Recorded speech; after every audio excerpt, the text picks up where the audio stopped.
what really happened with your host, Mike Rivero, because World War III is a really bad idea. Here is your host, Michael Rivero. And aloha, America. Welcome to our show. It is Monday, July 2nd, 2018, getting into July here, just 2 days away from Independence Day. And we've got a lot of stuff to talk about. The phone lines are open, 800-313-9443. Mike is in our control room, ready to answer the phone, put you on the air with your comments and questions. And I want to start out today with kind of a little sort of personal anecdotal situation, because as you know, Claire and I took a slightly extended weekend just to try and unwind. And the first thing that was obvious was nowhere near enough. I need like a whole week off at this point. But Friday, we cinched up Claire in her back brace, and we went on out to the windward side, which is where we lived when we first moved here all those years ago. And it was rather shocking seeing how much it had deteriorated. And how bad the roads were. We had said we're going to go to the windward side because the roads over there are good. Well, not anymore. There were some major potholes, which of course makes it very uncomfortable for Claire to ride. And then on Saturday, we went up the leeward side, which was even worse. There was this one bridge. We literally had to slow down to like 5 miles an hour to get across it. So it really is all crumbling away in front of us. And I understand one of the reasons why they don't have the money to pay for the roads is this light rail project, which is billions of dollars over budget, years behind schedule. There's a big fist fight going on over an audit to see where the money went. And HART, which is the administrative body governing the construction of this project, which is being pushed by the Agenda 30 people, they don't want to have an audit, which tells me something has gone wrong. And they've poured so much money into this. There are people on this island who are saying it's never going to work. They're never going to get it up and running. And even if they do, it'll never pencil out. It's going to have to be subsidized. And it only serves the southern shore of Oahu from sort of kind of in Honolulu. It was supposed to originally go all the way to a station at the Ala Moana Shopping Center, which is the biggest shopping center on the island. Now they're going to stop it at Baker Street and have a fleet of buses to take people to and from the shopping center. And the other end of it is out in Kapolei, which is this kind of Stepford-ish development, but it's in good shape. And the idea being that Kapolei was built up years ago to try and draw some of the overcrowding away from Honolulu. And because of the H1 freeway, that really hasn't worked on out. Now, there are people living out there, some very nice residential areas, and some nice shopping malls. It was actually the first time we drove around Kapolei and really got a chance to look at it. And it's a very nice place, but it's underutilized. And I think that's a big part of what the light rail is supposed to do, is make it easier to get back and forth from Kapolei to Honolulu. And of course, it stops at all the big tourist venues and shopping malls all the way along the south coast. But it's not going to serve the northern part of the island at all. And yet the northern part of the island is kind of paying for it with all this money that is not being used to take care of the roads and everything. Now, the one good side about being up on the windward side, there's a place up there called Kualoa Ranch. If you come to Oahu, you might want to make a point of visiting this place. Claire and I have known about this place for many, many years. In fact, years ago, we did some radio commercials for them.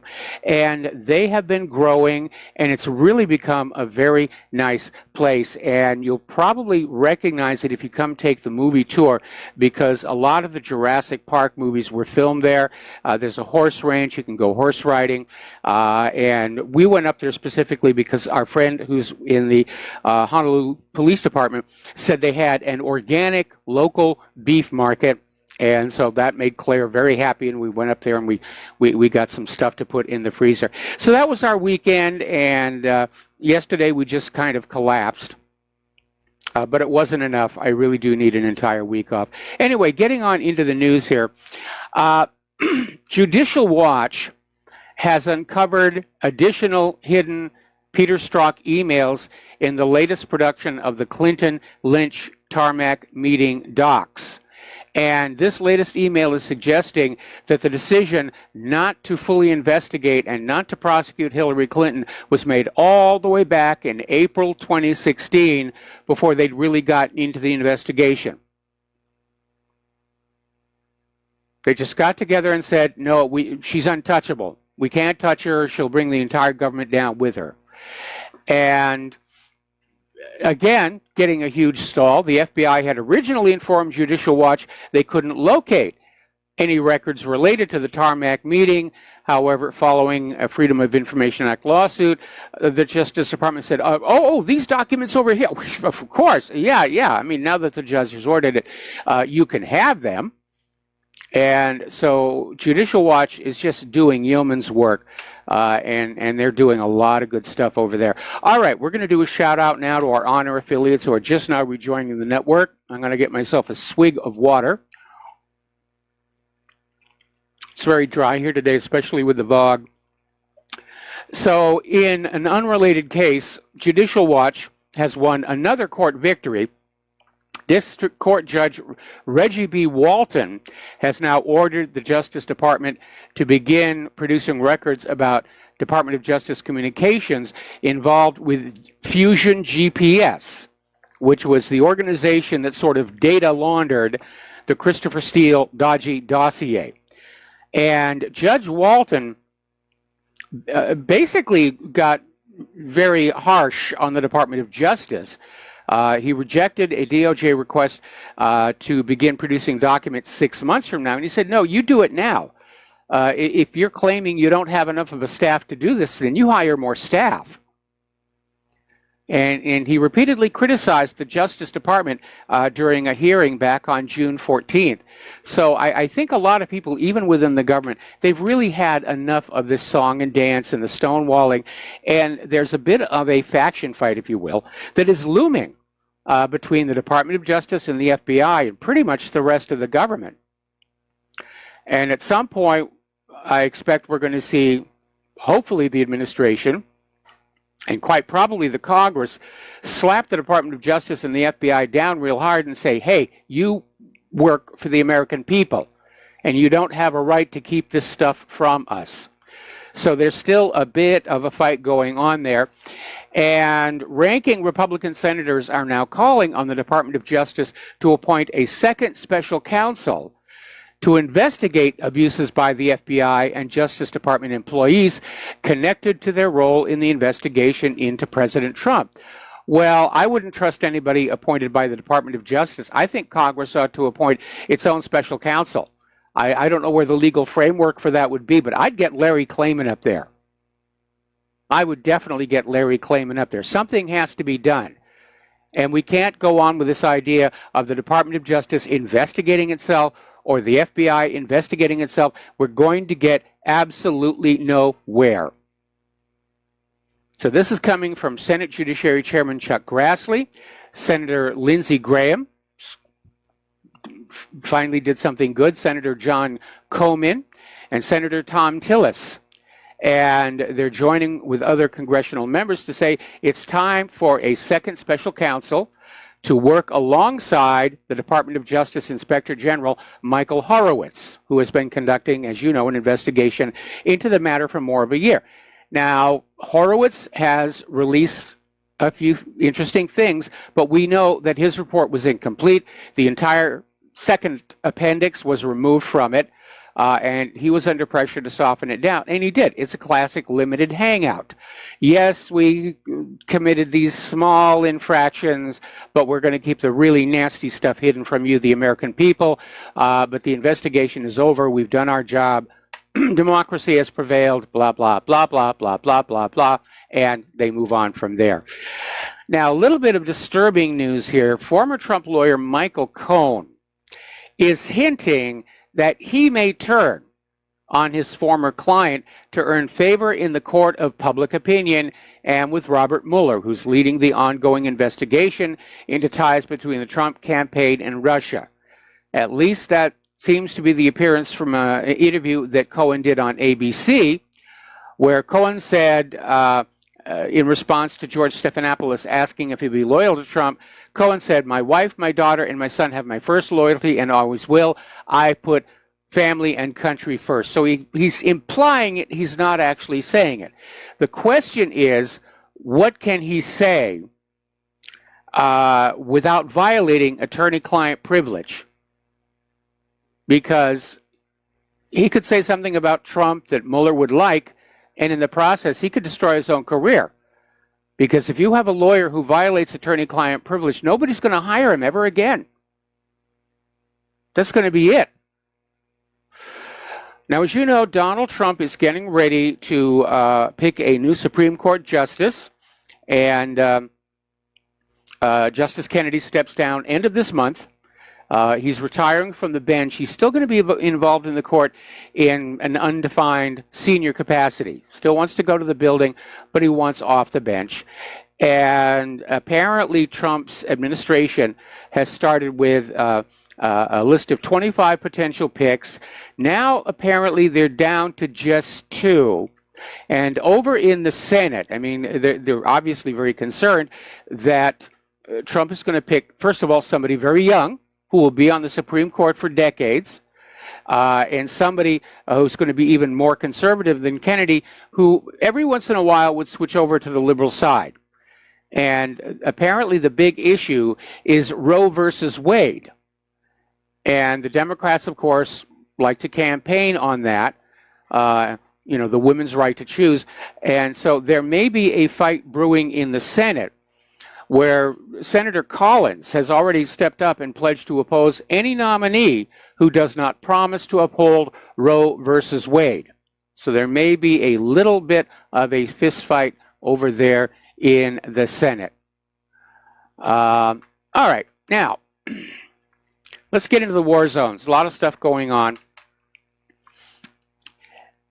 Apparently, militants in over 15 different settlements have just surrendered to the Syrian army. And it is a stunning victory in the battle against Hayat Tahrir al-Sham and their allies in southern Syria. And over the last few days, government forces have liberated these 15 settlements in the eastern and western countryside of Daraa. And basically, the militants agreed to surrender. No more fighting. Here's our guns. We surrender.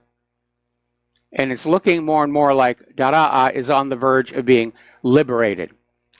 At least 10 of the villages have already signed the reconciliation agreement, and the militants are preparing to surrender. Now, because the Syrian army is down in the south of their own country, Israel is getting very nervous, and they have started arming and fortifying the Golan. And they're out there sending a message to Assad not to enter the demilitarized zone. And apparently there was an agreement back in 1974 after Israel grabbed the Golan, saying there is a demilitarized zone that neither side can go into. And Israel's army has sent tanks and artillery, heavy artillery, to the Syrian border yesterday morning. And this amid a renewed offensive by Assad's forces and the Russian military against the remaining rebel holdouts in Syria's southwest. Now, I hope that Assad isn't going to retake the Golan, even though that's his territory, because that would give Israel an excuse to go back into Syria in an offensive way, which in turn would give the United States an excuse to escalate the war in Syria, get it going again. I don't think the U.S. government really is ready to give up on Syria. Now, the U.S. ambassador to Estonia has resigned over Trump's comments ahead of the upcoming NATO summit, and basically said, James D. Melville Jr. said he's resigning because of the comments that Trump made, basically blasting NATO. And Trump had made a comment that the EU was set up to take advantage of the United States to attack our piggy bank. Well, Trump is correct in that the United States pays most of the costs of NATO, and Trump campaigned on making the members of NATO pay their fair share. So the ambassador may have just be getting tired of his job. But Trump has a valid point. Why are we policing the world? Why are we paying for it all? Anyway, we're going to take a phone call now. We've got Joe in Tennessee. Aloha. Welcome to the show. What's on your mind? Hi, Mike. I really hope Trump picks Amy Barrett as the Supreme Court justice, and I'll tell you why. Okay. I don't know too much about her judge career. I know she's on the Court of Appeals, and that Feinstein attacked her because of her Catholic faith when they had a Senate hearing on her appointment to the Court of Appeals. There is nothing that Trump could be better for Trump than to have a bunch of left senators attack a Catholic woman with 7 kids, by the way, yes, being appointed as the Supreme Court. I mean, he won the election because of Catholic votes in Wisconsin, Michigan, and Pennsylvania. Mm-hmm. I mean, and at the same time, we'll have Feinstein attacking a Catholic nominee. Meanwhile, we have 4 Jewish Supreme Court justices, and nobody would say a peep about that. And not that I'm against that. I'm just saying if turnaround's fair play. If Feinstein wants to get ugly and dirty and bring up somebody's religious affiliation, why does it not apply to the Jewish justices also? I mean, that's pretty disproportionate to have 4 Jewish justices on the Supreme Court, don't you think? I would absolutely agree, but I'll tell you one other aspect of this situation. If Trump appoints a female Supreme Court judge who's anti-abortion, that's going to pull the rug out of the pro-abortion movement that always screams that anybody opposed to abortion is anti-woman. Well, that's the whole beauty of this appointment is how it's going to really highlight everybody's hypocrisy, and that's really the main reason why I'm all for it. Besides the fact that she's young and she went to Notre Dame, so we're getting out of that Harvard, Princeton, Yale club, and anytime you do that to me is a good thing. Mm-hmm. Seven kids, that's got to ground her in life, that's got to make her understand like reality, not just some having your head in the clouds person, educated person. Having kids really grounds people. Yes. And I think that'd be wonderful for the country. It's a little bit different. 7 kids, my God. Yes. She's doing her job. Got her own soccer team. Yeah, I guess so. But anyway, that's all I got for you today, so thanks. All right, thank you for the phone call, Joe, and we're going to let you go. It's going to be an interesting thing to watch as this comes on up. And, Trump is going to move very quickly on this. I don't think he's going to want to take the chance that the Democrats, by hook or crook, will take control of Congress. So we should see something happen. In fact, I think he said he's going to announce his pick for the Supreme Court on the 9th. So he really is moving fast on this. Okay. Now, getting on over to North Korea. Over the weekend, we were seeing all these stories about how North Korea is still working on building up the nuclear facilities. They're working on this, they're working on that. And it turns out that these stories may be a little bit less than accurate because there is a campaign underway to sabotage the potential of peace with North Korea. And members of Congress and officials at the CIA are trying to throw a monkey wrench into these negotiations. So apparently these stories are coming from members of Congress and the CIA. They're leaking to the corporate media about an intelligence assessment on North Korea's nuclear facilities, and the result is a sensationalized piece that includes actually no new facts. But they're out there, oh, it's coming, North Korea's going to nuke us. Anyway, we're going to take a break here for commercials, and we'll be back with more news after these words from our sponsors. And aloha, America. Welcome back to our show here. And we're talking about what's going on regarding North Korea and how we're beginning to see signs of an organized campaign to try and derail the summit between Donald Trump and Kim Jong-un. And there's sensationalized stories based on old information being fed to the corporate media. And over at NBC, one of the authors is Ken Delanian, who's well known for his tight cooperation with the Central Intelligence Agency. Longtime observers of the corporate media understand that the corporate media has been co-opted by the CIA by Operation Mockingbird, which dates all the way back to the end of World War II, when they studied exactly how the Nazis were manipulating their corporate media and said, hey, we got to do that here. So we have this other story that came on out from Zero Hedge. CIA teams up with defense industry to undermine Korea negotiations. Because the last thing in the world the defense industry wants is peace. There's no money. There's no sales. Defense corporations try and start wars. It's called creating demand for our product. And apparently factions within the CIA attempted for the second time in just over a month to undermine Donald Trump's peace overtures toward North Korea by leaking information calculated to decrease confidence in Kim Jong-un's willingness to earnestly negotiate.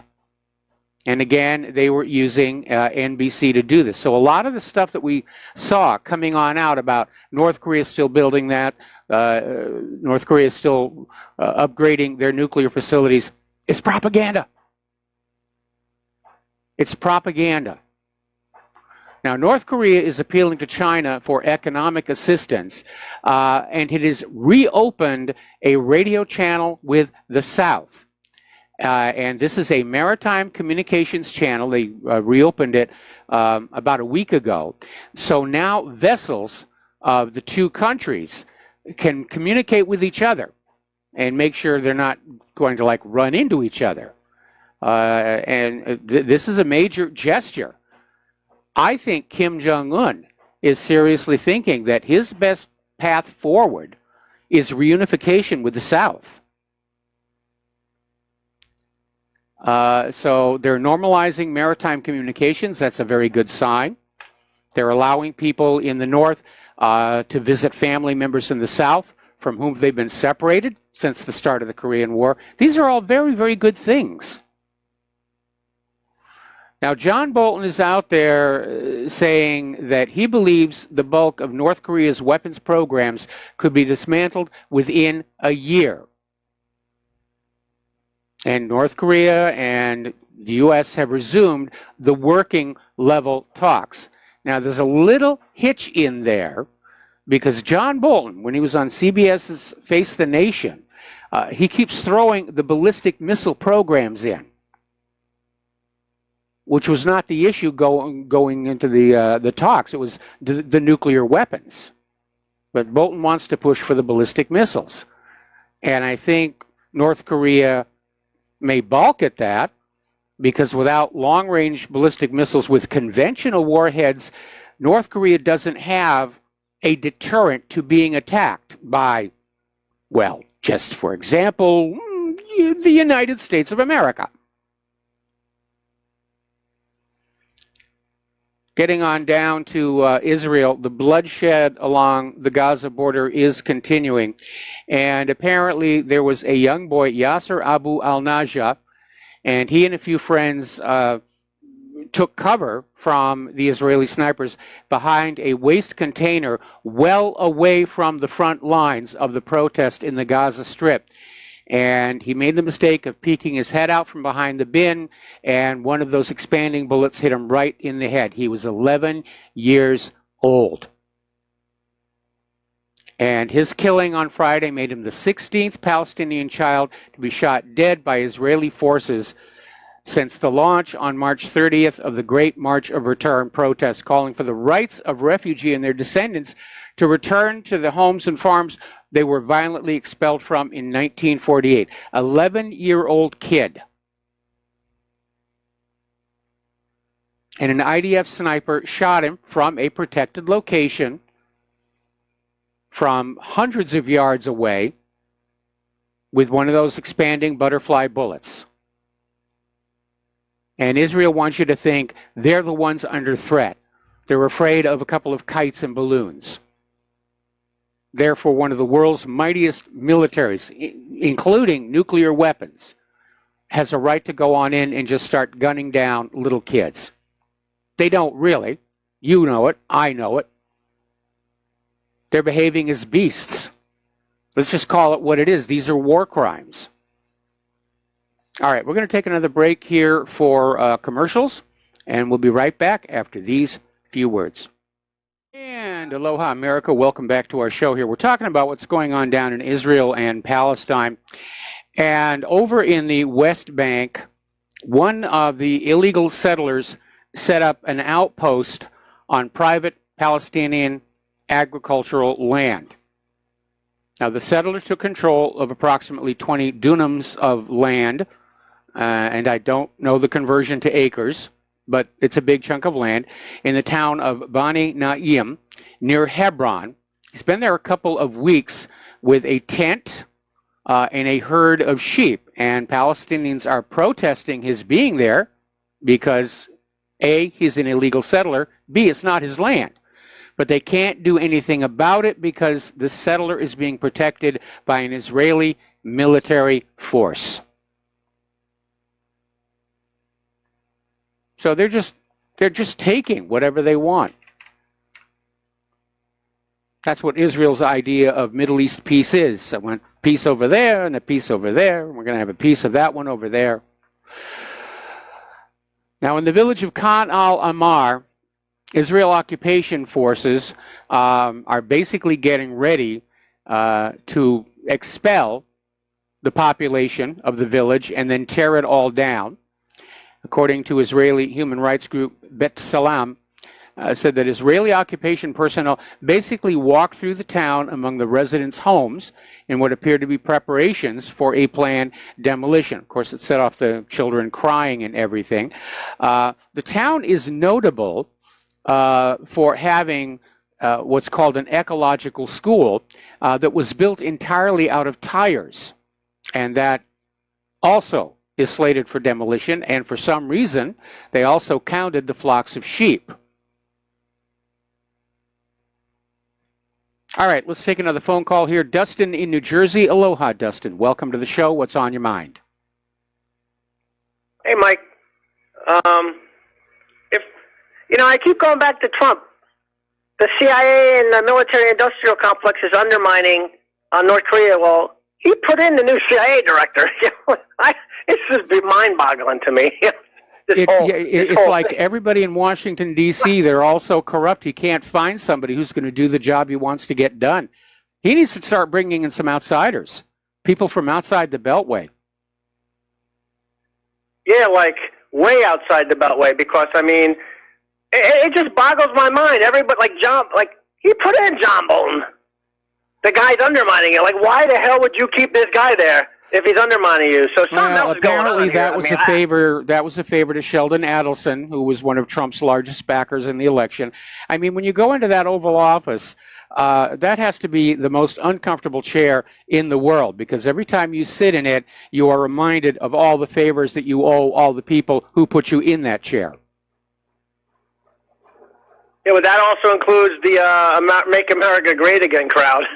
Unfortunately, we seem to be at the bottom of the ladder of getting things done for. What really alarms me is Trump has to know that the independent media and the internet were a major factor in his victory, and yet he seems to have turned his back on us completely. In light of all these recent laws that are being passed to try and shut us all down, and attacks on our revenue streams and everything. So another way that I'm disappointed in him. Well, yeah, because Sheldon Adelson's been probably with him for a while. It just didn't come out of the thin blue. It didn't just appear in front of him. So that means he duped us from the beginning, because Sheldon Adelson had to be there from the beginning, right? Oh, yeah, no question. Sheldon Adelson was there at the beginning, and I know that one of the ways in which Trump owes a lot of big favors are the people who helped him through the bankruptcies that he went through early in his business career, because he did crater a couple of times, and some other billionaires stepped on in and said, we're going to give you a hand up and get you started again. And then when he became president, you know, they all pick up the phone and say, do you remember back when I helped you save your casino or your hotel or whatever? And Trump will say, yes. And the backers will say, well, I need a little favor. Call Icon, Resorts International, all that other stuff.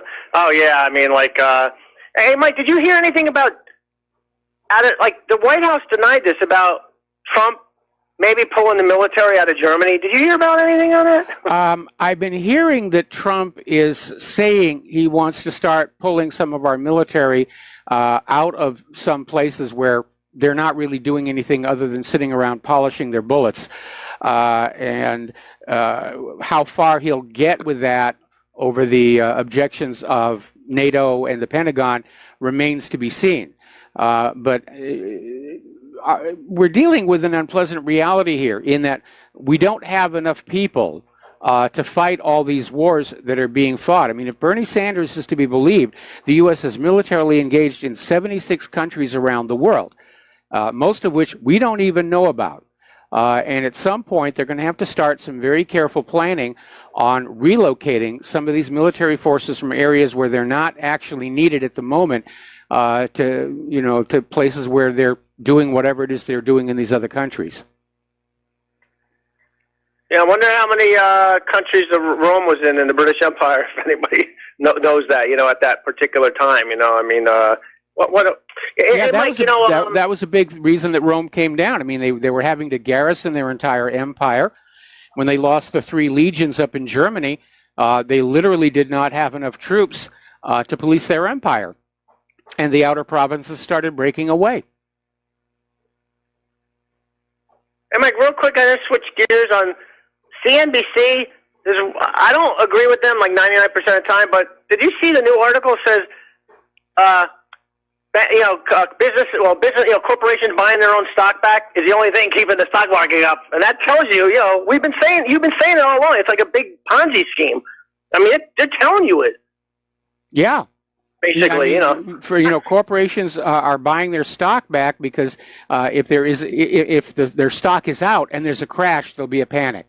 But we've known about corporations using all this extra money they've been getting from the Federal Reserve to buy their stock back and basically pull back. A lot of them are talking about, taking the companies private. But then nobody's building no infrastructure. They're not building any new factories. There's no infrastructure work going on in this country. And then I hear about, that company Indian, they make the motorcycles like Harley Davidson. They're moving to Poland or something. I mean, this country's a shell of what it formerly was. And Mike, it's not coming back. It's plain as day. Well, it's never going to be like we're in serious trouble here. Now, supposedly, last word I heard is that Ford is going to open a new auto plant up in Detroit. At least that's what they've announced so far. And it is response to Trump's tariffs on foreign-made cars. Because it turns out that American companies, who are doing their manufacturing overseas and then they bring the products back, they're still hit with the tariffs. And so Ford is taking a gamble, and they're going to try and get a new car factory up there in Detroit, which is a good thing. It's a good thing. And Mike, real quick, if I have any time left, I want to mention, remember Volkswagen with the EPA thing, with the diesel engines weren't what they said they were for the mileage and all that? Yes. Did you know a couple days before that, or a couple weeks before that, they opened like a new plant in Russia to build like engines? I'd heard about that. Now, the good news there is the laws in Germany are different than here in the United States of America. And some of those executives who were involved in that decision to hack the software on the car to cheat the EPA tests are going to go to jail. I'm just saying that, Mike, because we're always saying how there's people like the world's ripping us off or it's not fair. This is the kind of dirty tricks your own government does. It's economic warfare. You know, I mean, it's a plain as, it's just sad. I mean, free trade, fair trade, what a bunch of bunk. You can say it and you don't mean it, because like it's all about money. It doesn't matter if it's from us or somebody else. It's just about trying to get ahead of the next business or guy. How sad though, like this kind of with the sanctions, just economic warfare. So you keep the other guy down while we keep ahead. But things are changing. You know that. Things are changing, and it's going to be for the worse for us, unfortunately. Unfortunately, I fear that you are correct. And very often, that's what these so-called trade negotiations are all about, is negotiating for other countries to be in a disadvantageous position relative to the U.S. economy. And yeah, much of the U.S. prosperity going through the 60s and 70s really was a case of actively seeking to undermine the economies of other countries. And of course, back in the 60s and 70s, especially the 70s and 80s, we had the advantage of the tech boom. And then very foolishly let all that technology go be manufactured in other countries.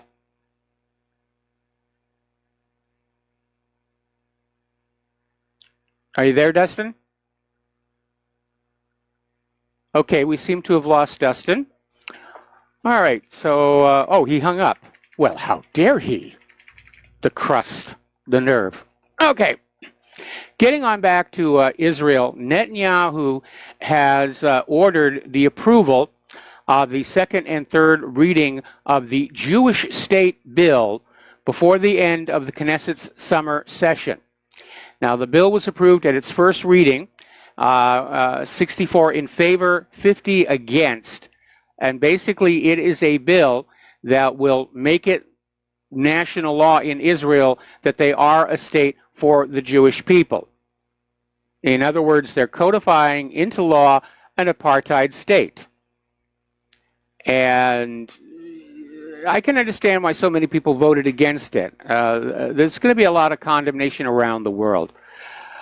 Getting on back to the violence down on the Gaza border, there have been 128 violations committed against Palestinian journalists in the occupied West Bank and Gaza just in June, just in last month. And the Committee to Support Palestinian Journalists revealed yesterday it has documented 54 violations committed by Israeli occupation forces and 74 by Palestinian security services against Palestinian journalists in June. And you have to start wondering, whose side is the Palestinian Authority on? Because they seem to be trying to keep the Palestinians down rather than help them improve their lives. But according to this report, Israeli forces attacked 17 journalists in the Gaza Strip and the occupied West Bank, including directly assaulting media crews as they covered the Great March of Return. And journalists were left with a variety of injuries as a result. The report documented 9 cases of arrests and detentions, including the detention of a foreign journalist in Jerusalem, 4 cases of raiding journalists' homes, and 3 cases where journalists' personal property, including phones and cameras, were confiscated. So Israel's not big on freedom of the press, either in Israel or, for that matter, even here in the United States. Australia has now announced they're ending direct aid to the Palestinian Authority. And Australia explains it away by saying this allows the PA to pay Palestinians convicted of politically motivated violence. Now, there's no proof that that's going on. In fact, as I mentioned in the last story, lately the PA seems to be more on the side of Israel than on the Palestinians. They're putting down protests, they're putting down demonstrations, they're attacking journalists, but Australia just decided we're going to cut off the money. And this, of course, comes on top of Donald Trump cutting funding to the Palestinian Authority. And the United Nations is basically saying this is a crisis. The United Nations Palestinian Refugee Agency could run out of money for programs within weeks. And they're saying this will be a humanitarian catastrophe and make life impossible for many Palestinians.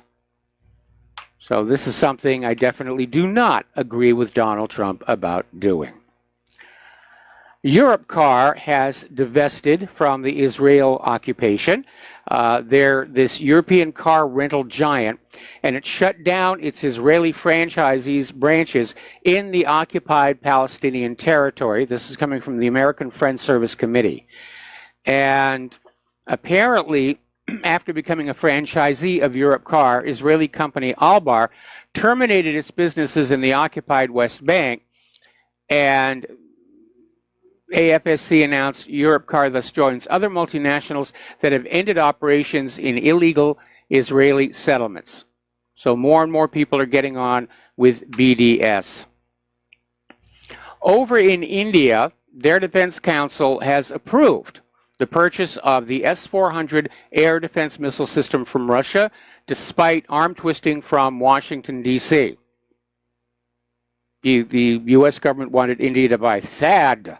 This is our THAAD. This is a really good system. But as we have been seeing demonstrated over Syria, the S-400 appears to be superior to that here. Now, down in Mexico, as you know, they had their elections. What a bloody campaign that was this year. 134 people killed, including a number of candidates. But apparently, there was a landslide victory. Too big to steal the election, and Andrés Manuel López Obrador basically swept the elections. And they're saying, they're still counting, but they're saying, yeah, he's going to win this one. Now, a lot of people are saying this is going to be Donald Trump's nightmare, and it is, because this gentleman campaigned, this is the guy who was campaigning that migration to the United States is a natural human right. So there may be a bit of a kerfuffle between Trump and Obrador regarding that issue,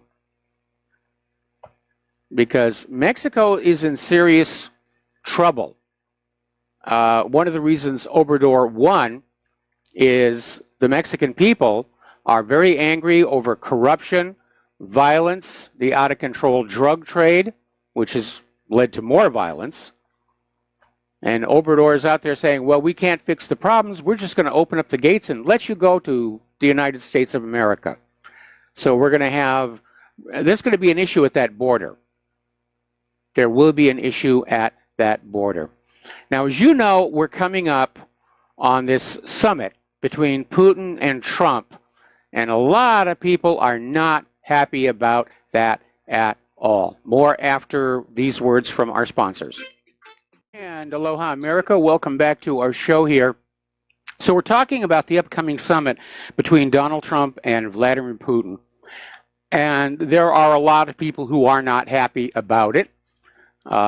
Certainly the defense industry was just drooling over the revival of the Cold War, where they get to make these insanely expensive weapon systems, which they sort of kind of hope never actually get used, but they look good during the testing. And there's a lot of money there. And the globalists are in a panic because a deal between Trump and Putin could basically derail the push for a global government. If Trump agrees that we're going to go back to a bipolar world where there's the United States and its allies and Russia and their allies, it's going to make it that much harder to try and bring both the U.S. and Russia into an eventual one world government. So, again, Trump, in many ways, is like John F. Kennedy. He's surrounded by enemies who do not like his policies. Now, speaking of the defense industries producing junk, you would think after all these years that the oxygen system in a fighter airplane is an established, mature, stable technology. And then all of a sudden we had the F-22, which for some reason is asphyxiating its pilots if they go too high. And now it turns out the same problem, or a similar problem, has hit the T-6 training aircraft. And right now an entire Air Force T-6 training squadron in Texas has had to pause operations because multiple pilots reported physiological episodes, which is a fancy way of saying, I think I'm blacking out, with the aircraft's, they call it OBOGS system. which is the onboard oxygen generating system.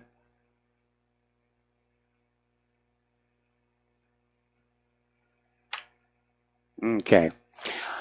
A little bit of entertainment news. Normally I don't do it on this program, but this was too good to let go. Harvey Weinstein has been charged with yet another assault on a third woman. This is strike 3. And right now, he could be looking, if he's given the maximum sentences, he's going away for like 30 years. So this is over in Manhattan. They filed criminal charges against him.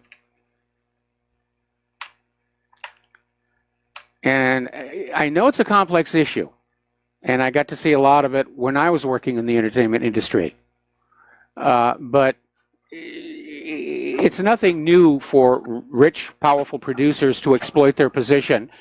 And plenty of young women who are willing to go along, hoping they're going to get a starring role. Even Marilyn Monroe had to do the nasty early in her career. All right, we're going to take a break for commercials, and we'll be back with hour 2 after these few words. And aloha, America. Welcome back to our show. Hour number 2. The phone lines are open, 800-313-9443. Now, up in Portland, they had, Oregon, they had a bit of a kerfuffle where there was a pro-Trump demonstration, and they encountered an opposing group associated with another rally nearby, mostly of Antifa. And neither rally was directly related to the immigration policy, which drew peaceful protests elsewhere across Portland and across the country on Saturday. But apparently, somebody on the Antifa side had managed to get hold of a flashbang grenade. That's not something that you can go down to the local store and buy. And they hurled it into the pro-Trump group, and they 4 people had to be sent to the hospital. So we're seeing a lot of this violence is continuing to escalate. A lot of people are still criticizing Maxine Waters for inciting that violence. Judicial Watch is demanding an ethics investigation for Maxine Waters. Over the weekend, apparently Maxine Waters was getting threats to the point where she had to cancel an event. So, little taste of her own medicine there. All right, let's take another phone call. Bob, behind enemy lines, aloha. Welcome to the show. What's on your mind? Aloha, brother. How are you? Doing okay. Oh, good. Hey, actually, this is a really good pointed time for me to interject on this with my phone call. It's almost, I don't know, divinely inspired. I know only your wife would agree with that, but you're talking about this big protest that was happening up in Portland. Yes. Did you hear about what happened on late Friday night outside of one of the campus bars? No, I did not. Okay, there was a Portland State University officer-involved shooting, and they shot and killed a licensed concealed carry Navy veteran who was trying to break up a fight outside of a bar. Yes. He got kind of pushed over, his gun fell out of his holster, and when he reached to pick it up to make sure nobody else could use it to commit a crime, the police officer shot him in the back multiple times. Ouch. And it's just a great example of what's going on in our country right now. I mean, I really do hope sensible heads prevail. And I'm sorry, I'm losing my voice a little bit today. I hope you forgive me for that. But I'm just, you know, being a staunch Republican and a Christian and somebody who really believes in the Constitution, not to mention I served in the Navy myself, so this really hit me personally. And, you know, being a veteran myself, having taken the oath to uphold the Constitution against all foreign enemies and domestic enemies, it's getting to the point where I'm starting to wonder if maybe the police force in our country, in some respect, is starting to become an enemy of the people. And that's, I have to be reserved in explaining to you that I have got family members who are police officers, and they do their job. They do it correctly. They also have a lot to say about their coworkers who are not doing their jobs correctly. They're turning human misery into revenue generation. Yes.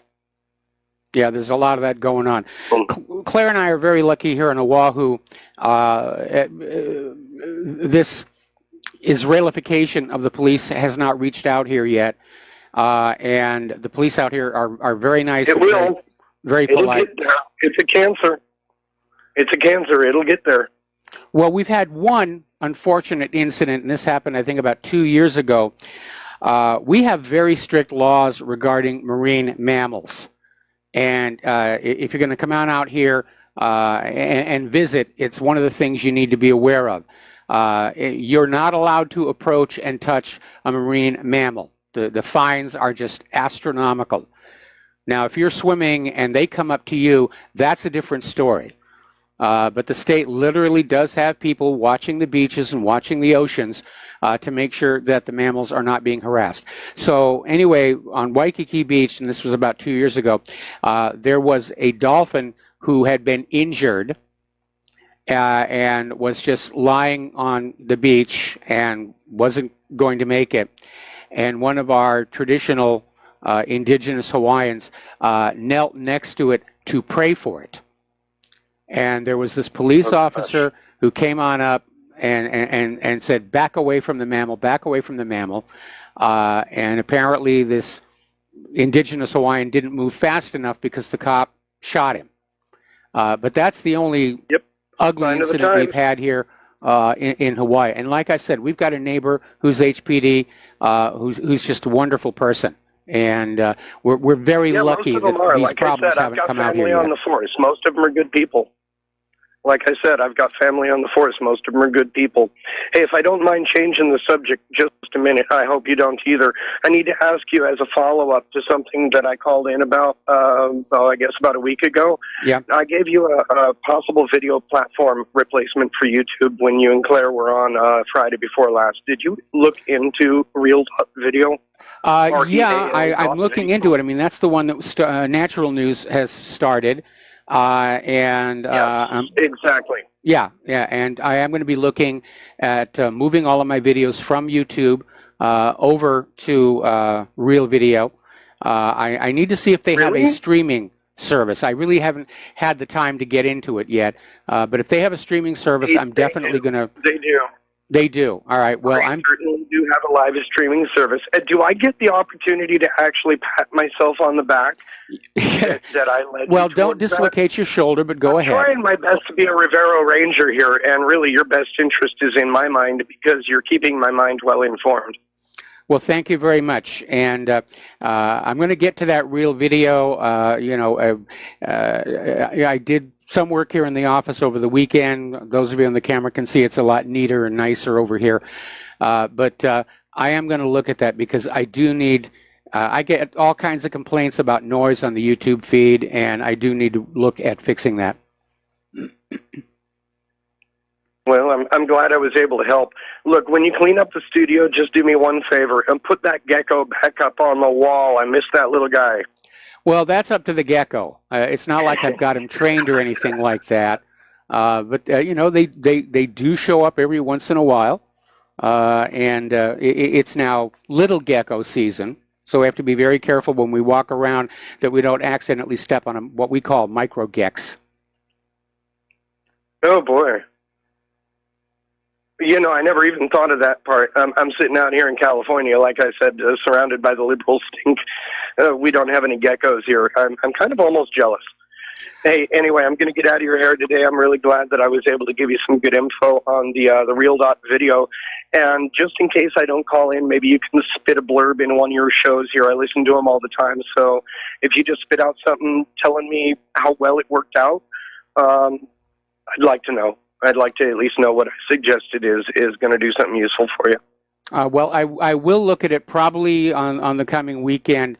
Where Claire and I, our lives are just starting to kind of get back to normal after what we went through, first of all, with her injury, and second, with the Honda being stolen and stripped. And it got kind of crazy, and that's why we took these 3-day weekend off. Which wasn't enough, by the way. They didn't mean to do this. No, the Russian friends, they didn't mean to do this. They were drunk on the beach. That's right. Vladimir Putin owes me a car. Well, actually, I understand pretty fluent Russian, but it doesn't mean I'm a Russian bot. It also doesn't mean I'm a co-conspirator to, help Trump get into office and, sodomize Hillary Clinton out of her position of power. Oh, man, I'm telling you, the cultural aspect of today's society is actually quite lacking. I really hope sensible heads prevail. Hey, I'm going to get off the phone. I'll go ahead and listen to the rest of your show. You have a great day, brother. Spasiba. Spasiba. All right. We're going to switch over to Mark in North Carolina. Aloha, Mark. Welcome to the show. What's on your mind? Hey, Mike. Mike, a couple of things. One is Trump wants to succeed. I believe his problems now are both misinformed and in a lot of ways he just doesn't have the courage. He doesn't have the courage, first of all, to take on a deep state. What he should do, I think I told you that before, is he should get a bunch of military troops, Army, Marines, whatever, let's say a battalion, raid the FBI, CIA, the Justice Department, the IRS, seize all their records and computers, and then get good investigators and people who understand computers also and things, and go through it with a fine-tooth comb and then start arresting some of these traitors once and for all. He needs to fire Rosenstein. For one, he can fire him right away. I believe he should also fire Mueller. And I'm not sure about I think he needs to fire Sessions. Sessions is just another cover-up artist in a row. And Trump really needs to start thinking about pulling in some people from outside the Beltway for some of these key top positions. He should have used Dave Clark, for one thing, the director of the FBI. I personally believe the FBI should be dismantled. But in the meantime, a guy like Sheriff Clark, who's a constitutional peace officer, a constitutional sheriff, would have been excellent for the job. The other thing is he also needs to get these Zionists away from him, okay? Yes. This Kushner is nothing but bad news. They're going to cause problems. They're causing problems with foreign policy. Bolton is nothing but a shill for them. I don't know what he's done with, I don't know how well he set up this meeting with Putin. I'd trust him as far as I'm concerned. Well, I'm sure Putin understands that too about Bolton. He's got to get rid of these people, and he's got to get our troops out of all these places. I know he wants to get us out of these places in the Middle East, in Europe, wherever else we are. Bring them home and start cutting that defense budget. It's not a defense budget; it's a police the world budget. Then we can have some of the things I think personally, I'm not a socialist or anything like that, but I think national healthcare system, if it's done right and funded properly, would be excellent. I think it's a good idea. Peter Lavelle was on. I don't know if you know who Lionel is. He's on YouTube. Yes. One time he was maybe a talk show. Peter Lavelle from Crosstalk, so he was on there quite a bit, and he recently was on it a few days ago on Lionel's show, and Lavelle was describing the Russian healthcare system. It's excellent. It's free to everybody, and it's excellent care. He had cataracts removed, no cost except $2 to buy eye drops. Lavelle. He had his teeth. He had a bunch of teeth replaced. No charge. It's included in the taxes, and they only pay like 15% income tax. And it's certainly not a communist or even a socialist country anymore. So, things like that. But they only pay 70. I don't know how they have such an excellent military, but they only pay $70 billion a year on the military. But somehow they seem to do it. Okay, and excellent weapons and everything else. Well, that's because our military-industrial complex is a racket, just like Eisenhower warned us it would be. Yeah, but how much of a racket could it be? I mean, over $1 trillion. Then again, Russia's not in wars all over the world either. So, True. They've learned that. They learned a lesson from the Soviet Union, from Afghanistan and places like that. They don't want to dominate all these places. People think, and then I heard some idiot, I think his name is Ron Johnson, senator from Wisconsin the other day. He was saying, well, we should try to get along better with Russia, but Russia is such an aggressive nation all over the world. They're pushing their aggression all over the world and stuff. I said, I was yelling at the radio. I said, you dummy. I was driving to Charlotte that, between music and listening to radio, listening to news and stuff like that. I said, you dumb, you know what?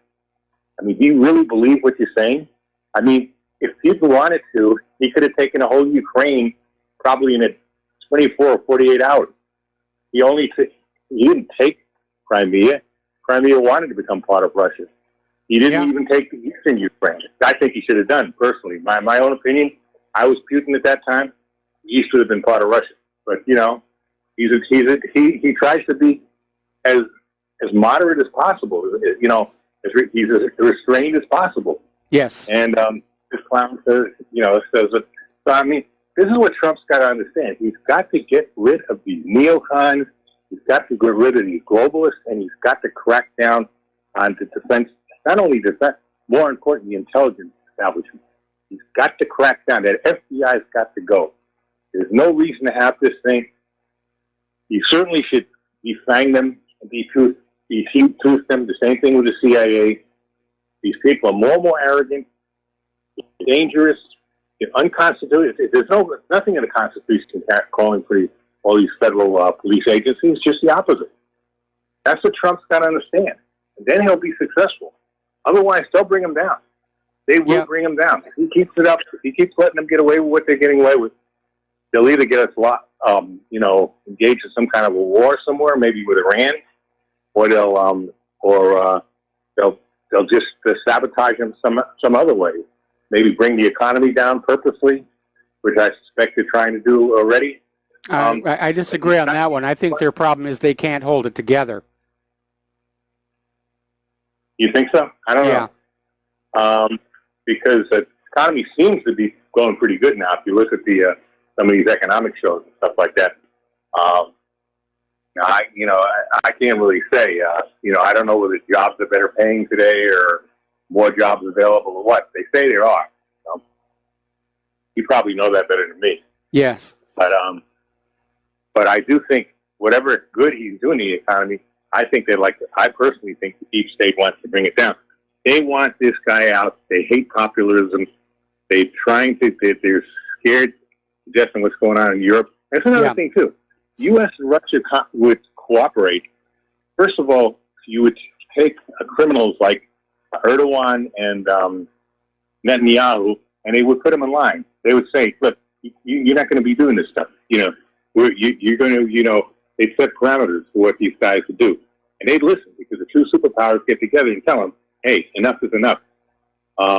They would also, Europe's talking about starting their own army, forcing countries that don't want to go along with their program of, flooding their countries with so-called refugees. They would be talking about using force with a European army. Again, if Trump and Putin acted together and laid down a law, they wouldn't even think of doing something like that. And the good thing is, Russia is not a globalist country. They're not for globalism. They're a very nationalistic, patriotic nation today. And Putin Putin and Trump do have a lot of things in common. The problem is, Putin has got control of his intelligence and military and all that, military industrial, whatever military industrial, but Trump doesn't. That's the problem, in a nutshell. Other than that, the other thing that Trump and Putin are probably going to talk about is, of course, Syria. And if they make a deal there, the military-industrial complex is going to be very unhappy with that as well. It's another missed sales opportunity. They're already.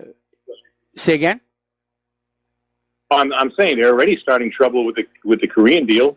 They're already a military-industrial complex or whatever is trying to, sabotage that. Yes. So you're right. And the Iran deal that's a disgrace. It's also costing us at the gas pumps, making gas more expensive. There was no reason for that. Iran is no threat to us. And again, it's design. He's listening to the Zionists. He's including his dumb son-in-law, and he's listening to a guy like Sheldon Adelson, who I believe is up to me. These billionaires would have a lot of their wealth confiscated. I'd have a tax system would tax not only their income but their wealth, so they wouldn't be so rich and they wouldn't have so much power. The problem is, you get these billionaires with all this money, and then they have power. Then it gives them power and influence, and they eat everything up around them. I call it predatory capitalism. Some people say crony capitalism. I call it a predatory form of capitalism. It's as bad as communism, really. It's the extreme. It's the extreme of one side of the capitalist extreme as opposed to the socialist extreme, which is communism. That's basically and that's where we're going with this kind of stuff. When you have these oligarchs with that kind of, with that kind of power, like a bum like Adelson, it's or got to George stop. Soros. Yeah. Soros, so of course, how can I forget Soros? But most of these guys, both on the left and the right and in between, they want it their way the highway, and then they buy off these politicians, and they have their way. So Anyway, Mark, I'm going to have to let you go. We got another commercial break here. We got more callers waiting on the line, and we will be right back. And aloha, America. Welcome back to our show here, and a much belated shout out to our on-air affiliates who have rejoined our network here. We're going to go back to the phones. Mo in Florida, aloha. Welcome to the show. What's on your mind? Hello, Michael. Haven't called in for a while, and I just hope you don't mind if I shift a little bit to the economy. Is that okay? Yeah.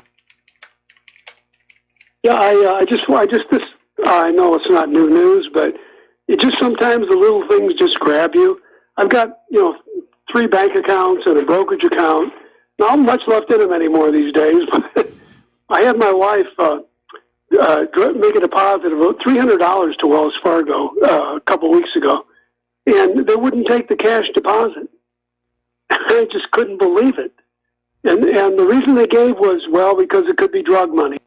Can you believe that? I mean, $300? That's just, I wouldn't do business with a bank that won't do business in cash.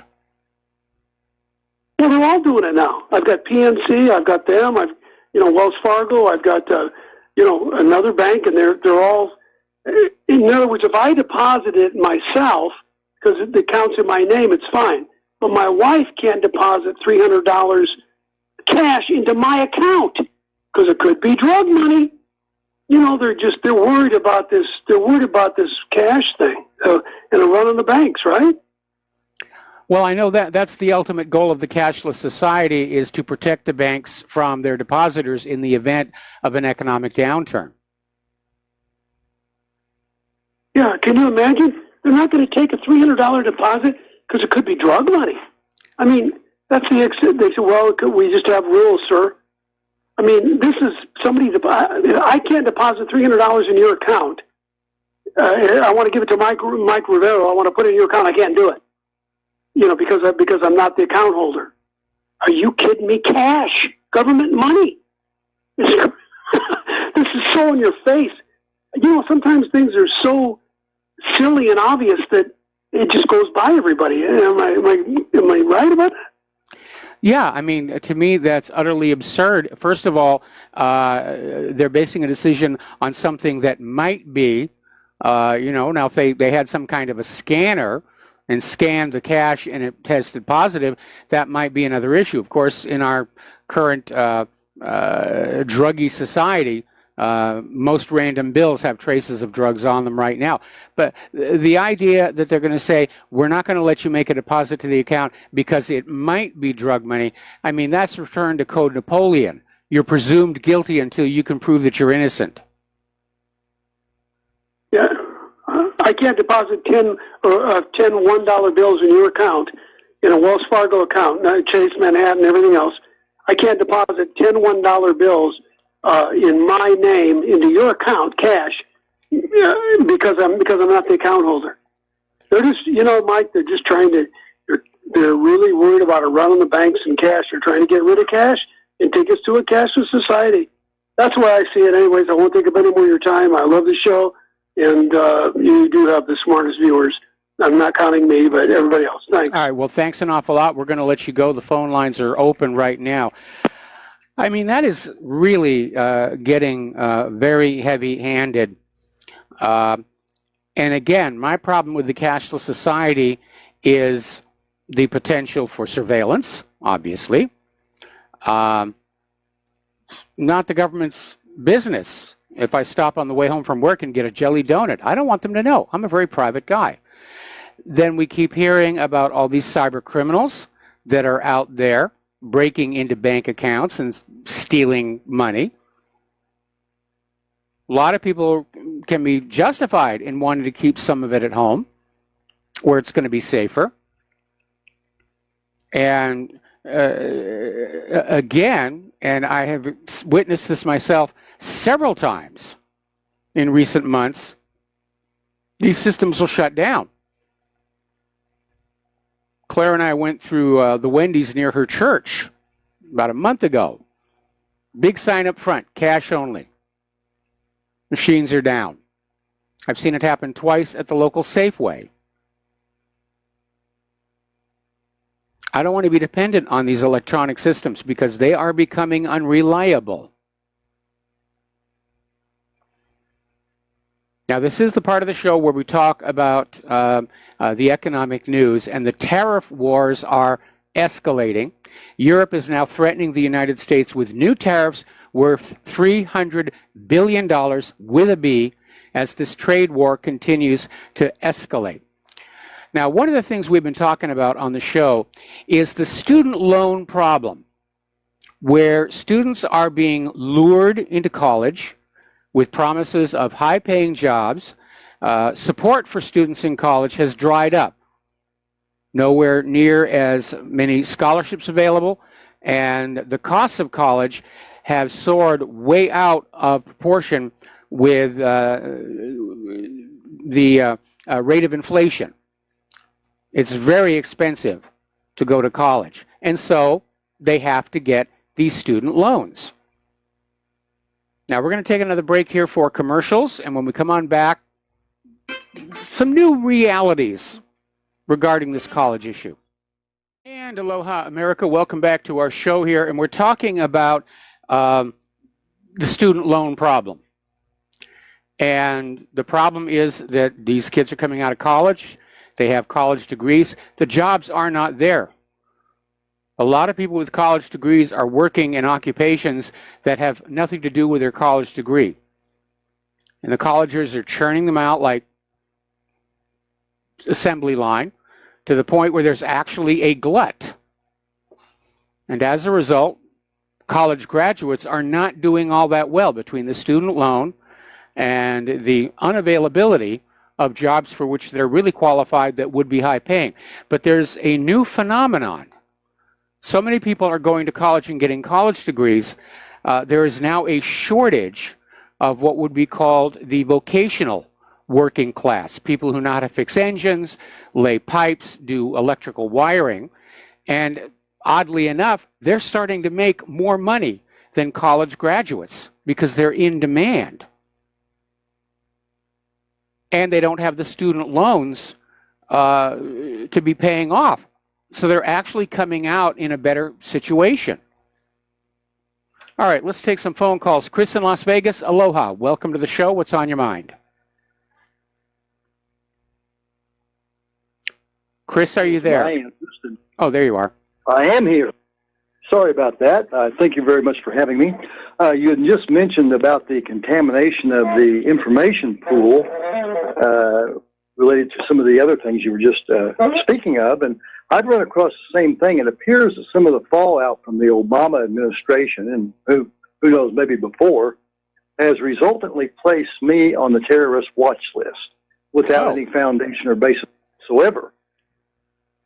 And it was very disturbing when I discovered it, although I had suspected it about a year ago whenever I saw some very anomalous and curious behavior from a clerk at the Metropolitan Police Department records section here in Las Vegas, acting very strangely and drawing her finger slowly across the bottom of the screen to point out to her overseer or watcher or trainer to her attention of something anomalous. And I got a chance to see it in the back seat of a police car while I was handcuffed on the 8th of June. And what it said was, in great big red letters, I'm talking an inch to an inch and a quarter tall, and about that quarter of an inch thick, HOT hot 10 number PW Terror Watch 8.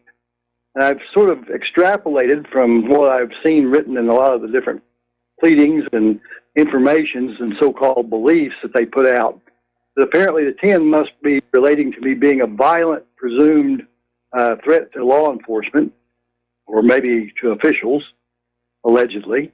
And the 8 appears to have some suggestion I might be suicidal. However, I'm going to assure you I am not a suicidal individual. Somebody else is trying to invent this, perhaps to give the pretext to, I would call it Mossadicide me and claim that I committed suicide when I had no intentions of doing any preposterous thing whatsoever, because I have a higher duty to somebody else in the creation than mere men here on earth, and don't have the ability to take myself off. So these databases of the NCIC and even international databases are likely rife and irrefutably polluted with unauthenticated information that has not been properly vetted by fair, neutral, independent, but are being put in there maliciously to color an individual with a shade of criminality when there's no fact pattern basis whatsoever to support any such nonsense.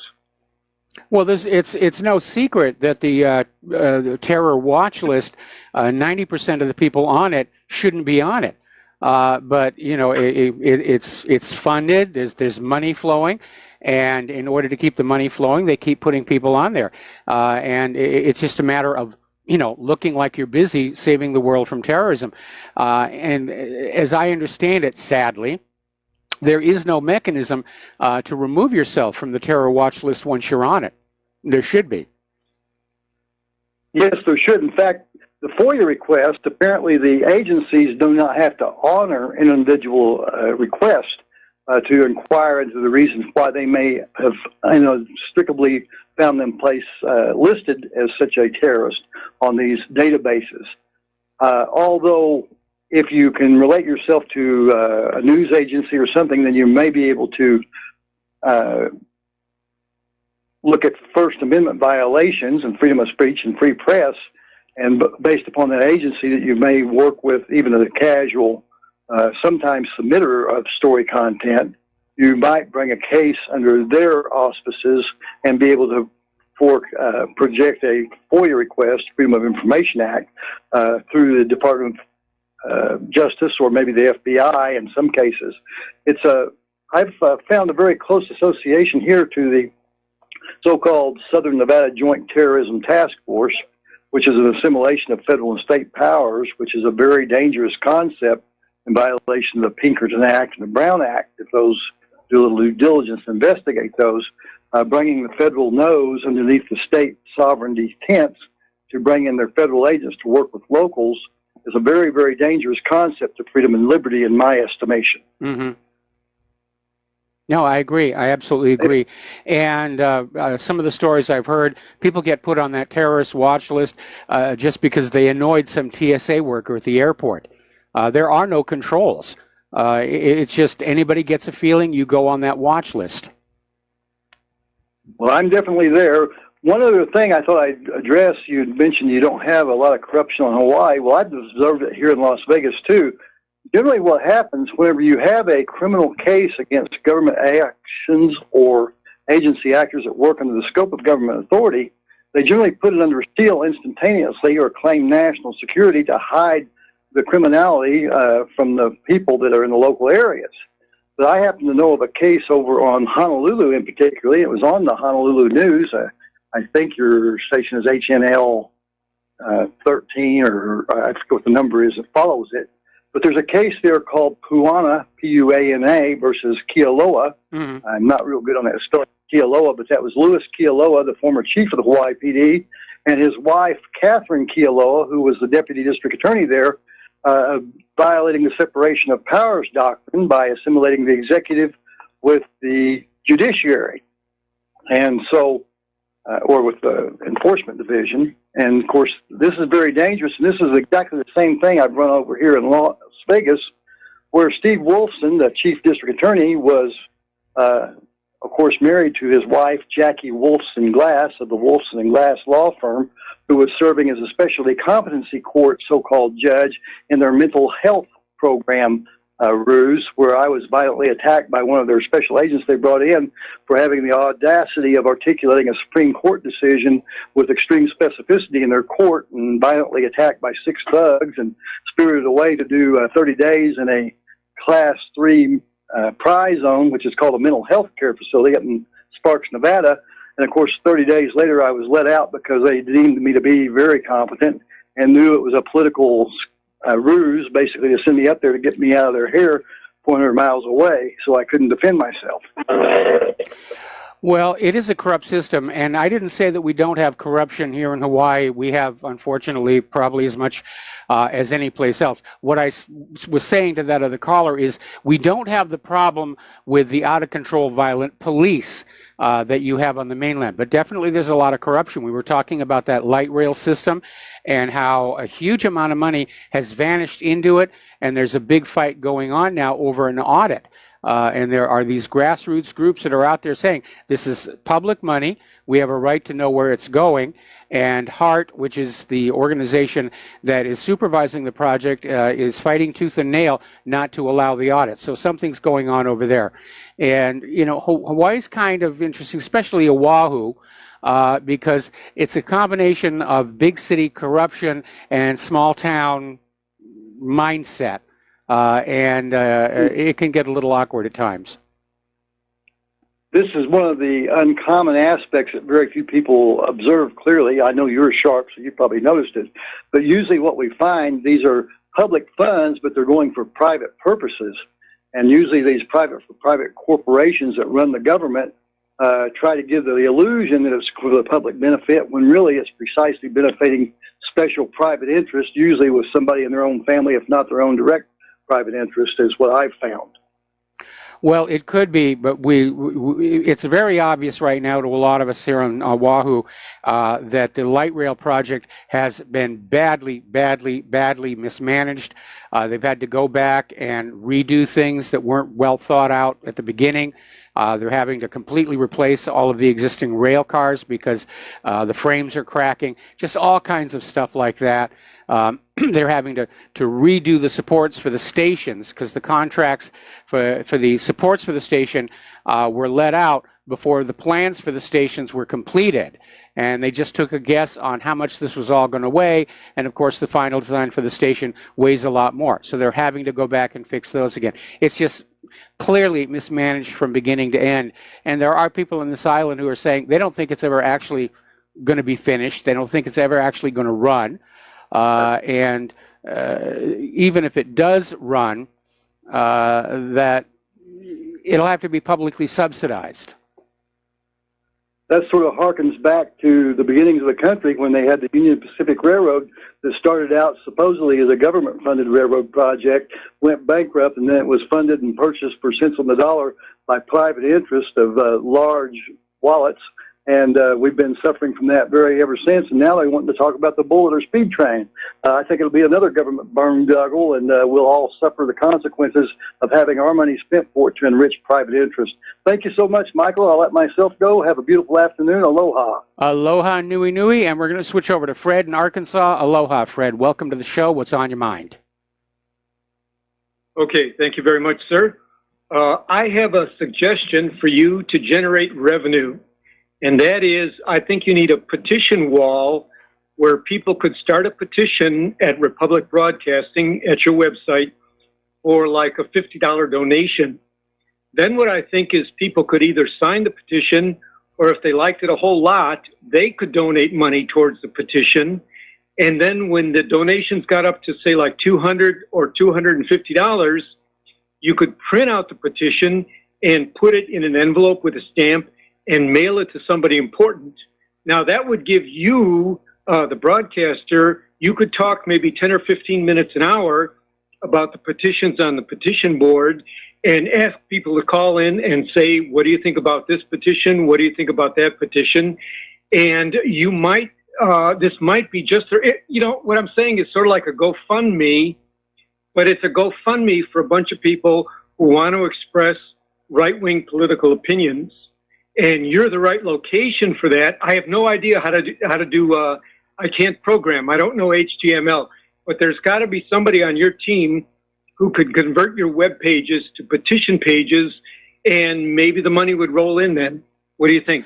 Well, sounds like an interesting idea. Of course, this is going to be up to John Stedmiller if he wants to try this. And what you're suggesting isn't that difficult to do. It's basically a form or forms. and I imagine it would be a separate page, a sub-page for RBN. But it's an interesting idea, and I hope Mike was taking note of it, and we'll share that with John Stadmiller. Okay, now wait, let me say one more thing. I went to a petition site where I was fooled, and I spent the time writing a petition that I wanted to free Puerto Rico and make Puerto Rico a separate country. Well, I didn't read the fine print. It turns out to get your petition up on the page, you have to start off with 75 signatures, and I don't know 75 anybody's. So in other words, you have no competition, Michael. You see what I'm saying? There's nothing out there that works like this. And if you go, there are petition websites, but they have this loophole where you have to start out with 75 colleagues who will sign for you. Whereas if you did this and you said, okay, send us $50 and we'll let you set up a petition, and then you take more donations, nobody else is doing that. So you might have a real big scoop on all the talk shows in the United States. You know what I'm saying? It could go, and it's not going to cost you anything to try it. Well, like I said, it sounds like an interesting idea, and hopefully Mike was taking notes here to share with John Stadmiller, okay? Okay, thank you, sir. I'll get off. All right, thanks an awful lot. We're going to let you go. The phone lines are now open. Getting on back to the economic news. Article coming out over here from Goldcore. As the currency reset begins, get gold as it is where the whole world is heading. And it's basically saying the same thing that I've been talking about for quite some time. When you have a debt-based currency, there's no limit on debt creation. And the way private central banking is set up, the debt grows and grows faster than the available money supply. And sooner or later, it all starts coming apart. You get into Zimbabwe-style inflation or Venezuelan-style inflation. It's really out of control down there. Now, politicians love the current system because they can buy votes from the citizens. Central bankers love the system because of the power and prestige it brings them. Citizens love the system because they get handouts, bailouts, pumped up asset values, and other goodies seemingly for free. But of course, there's no such thing as free. Now, I've been watching the gold prices lately. They are trending down, no question about that. But I see that as another indication the gold prices, and for that matter, silver, are being manipulated. Because we're hearing about all these major gold purchases being made by China and Russia. The demand is definitely there. But gold prices are being kept down because the powers that be don't want Americans closing their savings accounts or emptying their stock portfolios and getting into precious metals as a store of wealth. But you ought to be thinking about it. You really, really ought to be thinking about it. Okay, Trump administration appears to be preparing a bill allowing the United States to circumvent World Trade Organization rules. Now, late last week, Treasury Secretary Mnuchin rejected allegations that Trump wants the U.S. to simply pull out from the World Trade Organization, but they are hammering out a bill that stipulates that Washington may actually abandon fundamental World Trade Organization rules. This is coming from the website Axios, which said it had obtained a draft of the bill. Now, if approved by Congress, the bill, which is called the United States Fair and Reciprocal Tariff Act, would provide Trump a license to raise U.S. tariffs at will without congressional consent. All right, we're going to take another break for commercials, and we will be right back. And aloha, America. Welcome back to the show here. And apparently, the possibility that Trump may pull the United States out of the World Trade Organization is having some chaotic effects on Wall Street and primarily the Federal Reserve. Because this will be a major, major change. They're fearing loss of influence, loss of profit. Speaking of panic, Deutsche Bank, which recently failed a stress test, they are in a panic mode. Their stock is near a record low, and apparently people are, in fact, pulling their money out of Deutsche Bank. Now, as you know, Deutsche Bank has been caught in recent years with all kinds of economic skullduggery, and people are concerned. They're concerned that it could collapse, and it is one of the biggest banks in the world. But again, some of what they've been doing is not well regarded, as it were. Another story coming on out, this is from Blacklisted News. Why are investors pulling money out of the global stock funds at the fastest pace since the last financial crisis? The obvious answer is they think another one's on the way. And we haven't seen anything like this since the crisis of 2008. Investors are pulling their money out of global stock funds at a rate we haven't seen in 10 years. And a lot of people are thinking this is a harbinger of tough times ahead. Now, if you look at the stock market, not just today, they ended slightly in the green. But if you go back over the last month, you will see there has been a big, big problem. The plunge protection team is trying to keep it up, but the market is very much in decline right now. Over in South Korea, automaker Hyundai is saying that U.S. car tariffs could harm security ties over North Korea. Now, Hyundai Motor is basically worried that Trump wants to impose a 25% tariff on imported vehicles from South Korea. And Hyundai is saying this will hurt the security alliance between the two countries over North Korea's nuclear ambitions. Now, that's interesting when you have a car company that's out there saying tariffs on our vehicle threaten our national security, which is basically what they're saying.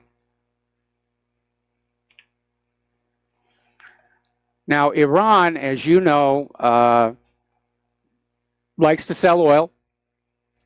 And the United States government has been arm-twisting countries to stop buying oil from Iran.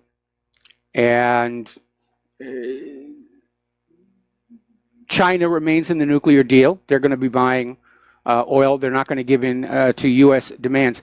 But Iran has come up with a different way to go, and that is they're going to sell oil to private companies to get around the U.S. sanctions. Apparently, they've worked out a little pipeline where they can get the oil from Iran to where it needs to go under private ownership, and they'll be able to keep selling their oil. We got to take a break for commercials. Back with Hour 3 after these few words. And aloha, America. Welcome back to our show. Hour number 3. The phone lines are open, 800-313-9443. And we have a caller on the line. Terry in California. Aloha. Welcome to the show. What's on your mind? Hey, Mike, Mike from North Carolina, you know, we all agree with what he said. You know, I think Trump ought to do all that stuff. But my question is, does he have the power to do it? I mean, or is the deep state really in control and there's nothing he can do regardless of putting on his presidential brass knuckles, as you say? I mean, well, part of the problem is he's getting bad advice. When he was talking about firing James Comey, he was actually told by a White House lawyer that the president couldn't fire the director of the FBI. And Trump went with that, and then later on he found out he'd been lied to and fired James Comey, and now that lawyer who misled him on his ability to fire James Comey is now head of the DEA. And what's he going to do about it? I mean, is he just going to let him go? Who knows, right? Apparently. I mean, I wish Trump would put on those presidential brass knuckles because he does have the authority to fire anybody in the government who is not doing a good job, who's not doing what he's being told to do. But it does seem like Trump, he's playing at being president. He's certainly doing a lot of travel around the world. And he looks good in his suit and his hair and his spray-on tan. and he's doing things for show, like the summit with Putin and the summit with Kim Jong-un. But I'm really not seeing a lot of change. But so your answer to the fundamental question is yes, he does have the power to do this stuff. If he, But he just only isn't. would know the facts and use his, power to do it. He does have the power to do it. He's stronger than the deep state. I mean, he can do what he wants as within the jurisdiction of the president. Yeah, Right? absolutely. He's head of the executive branch. Everybody under the executive branch, he's the boss. And that includes Right. I mean, FBI and Department of Justice. Yeah, and foreign policy as well. I mean, he can say all of a sudden we're stopping all these wars and we're making peace with Russia and all that kind of stuff, right? Yep. I mean, what about the influence these people have? Like he'd be in trouble with Israel if he pulled out of Syria, obviously. Yes, he would be. And he'd be in trouble with, all his contributors, APAC, and the guys from the casino guys from Las Vegas and all that kind of stuff. But he could do it, but they'd probably get him. There'd be retaliation there if he did that, right? Yeah, probably. You're absolutely right. I mean, and it's still amazing how Mueller is trying to find something they can get Trump out of office. If they fail at that, I am gravely concerned that there will actually be an assassination attempt on Donald Trump. Well, he obviously knew there was a danger of that because, like you said before, he's got his own security in addition to the Secret Service in there, right? I guess it's still there. Yeah, I presume it's still there. It ought to be still there. In many ways, Trump is like John F. Kennedy. He's surrounded on all sides by people who do not like him. He's surrounded by people who do not like his policies. And he could even reopen these investigations on the JFK thing and 9/11 and all that if he really wanted to throw some chaff out there. Yeah, he could in theory, but again, he's got to be careful whose ox he gores. Exactly. Right. Okay, Mike, just wanted your thought on that. Appreciate it. And I'm going to sign off and let you get to the next caller if there is one. Not at the moment, so we're going to go back here to the news. Getting on over into Europe, the whole immigration refugee thing is really starting to heat up, and a lot of people are, there's a big pushback. Right now in Germany, 43% of Germans want Angela Merkel to resign over the refugee issue. That's a larger margin than she was actually elected with. Remember, when she was elected, she had to form a coalition government. Well, 43% of Germans want her gone. They want her to resign. Here in the United States, there's a new poll from Harvard-Harris. 84% of Americans support turning illegal immigrants over to authorities. We're just getting tired of all this nonsense. Over in Bulgaria, their prime minister, Boyko Borisov, is saying the migrant crisis can be solved if the EU can seal its external border, detain illegal migrants already present, and deport them back to where they came from. So there is this growing pushback all over the EU. All right, we're going to do a shout out now to our on-air affiliates or just rejoining the network. Apparently, there is another story here about a Muslim migrant who slit the throat and stabbed to death a Belgian boy. The Belgian boy was 19 years old, was trying to protect a waitress that this migrant was harassing. The guy was just he basically was groping up the waitress. This 19-year-old stepped in to try and protect her, and the refugee pulled the knife, cut his throat, and stabbed him to death. Now, up in Sweden, as you know, it has become the rape capital of the world. because of the refugees pouring in there. And according to this article in Breitbart, nearly half of women in Sweden's vulnerable areas feel unsafe after dark.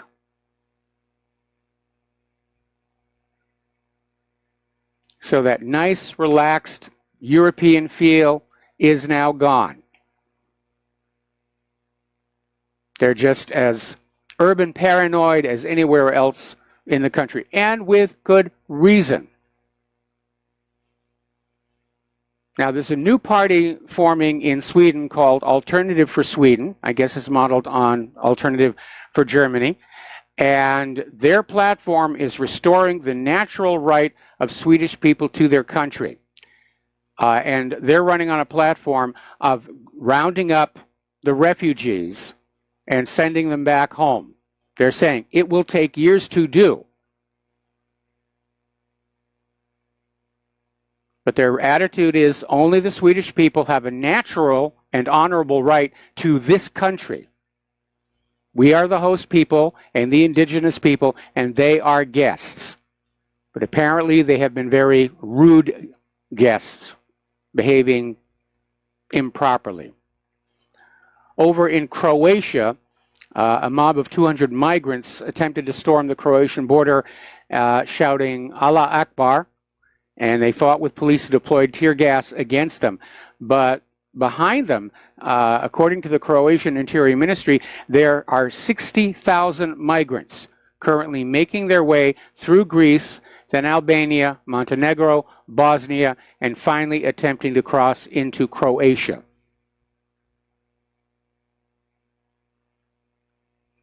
So it's become a major, major problem.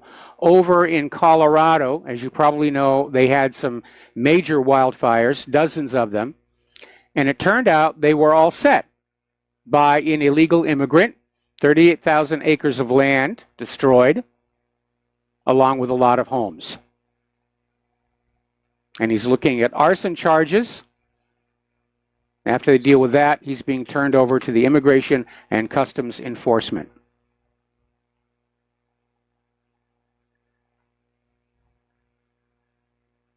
All right, let's see. Apparently the liberals are still going on about the children being separated from their families at the border. And it's time to just realize the parents are at fault here.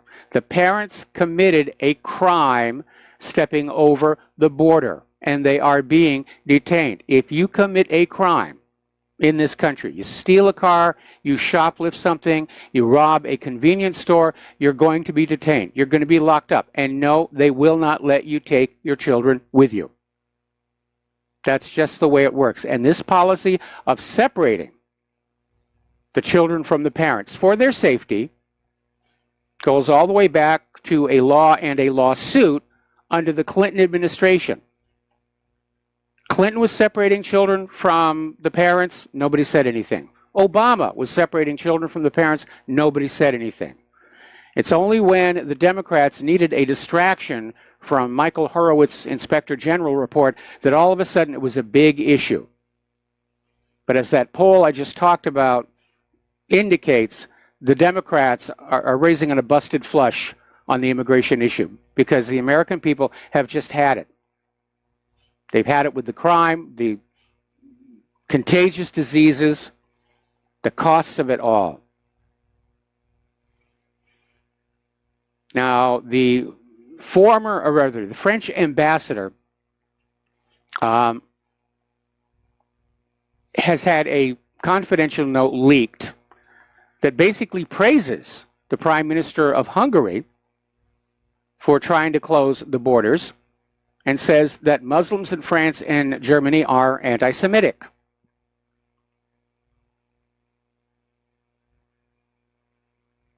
So, meanwhile, here in Washington, D.C., nearly 600 Women's March protesters were arrested at the Senate building. This happened last Thursday. This is a group that wants to abolish the Immigration and Customs Enforcement. They want the total open borders, just let them pour on in. That's what they want. And I wonder how many of these women have an illegal immigrant living in their home right now. So they're out there with their signs, abolish ICE, and we care, we care. All right, let's get into some of the science news here. We talk about GMO all the time, our concern with a very dangerous technology that is being marketed before it's really fully understood. Same thing that we saw with vaccines. And of course, the GMO companies are out there trying to insist that farmers who are growing GMO crops can keep them contained on their farmlands. There's a 10-foot buffer zone that you put around your fields, which is a lot of usable soil. And you're promised the GMO pollen won't leave it. Well, that hasn't worked out. There have been cases of GMO contamination from states away because that pollen blows on the wind. It's carried by insects. It's carried by birds. And up in Ontario, Oregon, right near the Idaho border, they've had another issue on their farmland.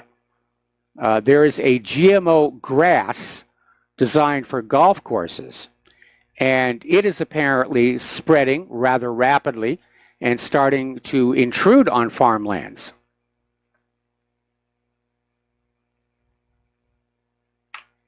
Another little oopsie there. All right, let's talk about computers and assorted things. Over in Austria, a court has ruled that YouTube can be held partly liable for copyright breaches in videos uploaded by its users. This is a ruling that will have a lot of implications. And apparently, Vienna's commercial court said that YouTube had played an active role in spreading such content and therefore could not claim the status of neutral intermediary. Now, here in the United States of America, owners of websites so far have been protected, where the courts are saying, especially for smaller websites, it is simply unrealistic to expect that everything will be policed by the webmaster. But as you know, Europe just passed this draconian copyright law, which basically says even altered copyrighted material cannot be put up there. And now in Austria, they've ruled against YouTube. They're declaring a war on what makes the internet the internet. Now, for corporate media, this, of course, is what they want to see. They don't like the idea of people entertaining themselves, talking back and forth. They want to turn the internet into just another content delivery platform with commercials and paid programming, and it's always about the money.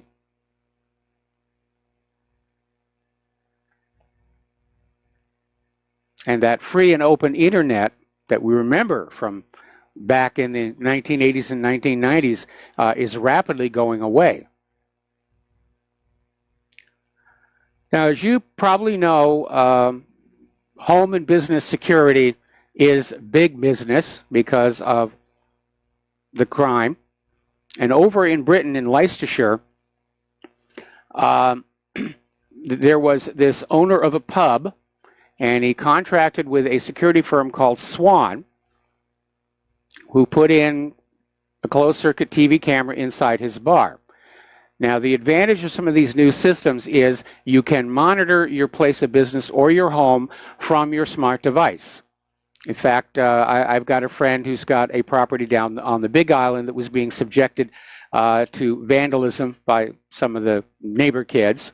And he got one of these where he could literally whip out the phone and take a look at the home anytime he wanted. And if he saw anything, he could call the Big Island police here. Well, that's the way it's supposed to work. But over at this pub, the Bradgate, the owner, Mick Hopley, was rather surprised when somebody walked on in and said, you know, I can see your bar interior on my smart device. In other words, Swan was sending the image to the wrong customer.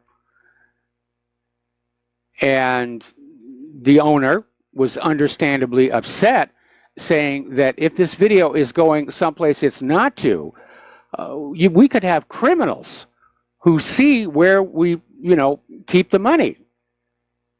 And instead of providing security, it opens up a big, big hole. So somebody missed testing the system fully before they installed it. Now, Brian Brackeen, who's CEO of facial recognition company Kairos, has a message about the technology his firm develops.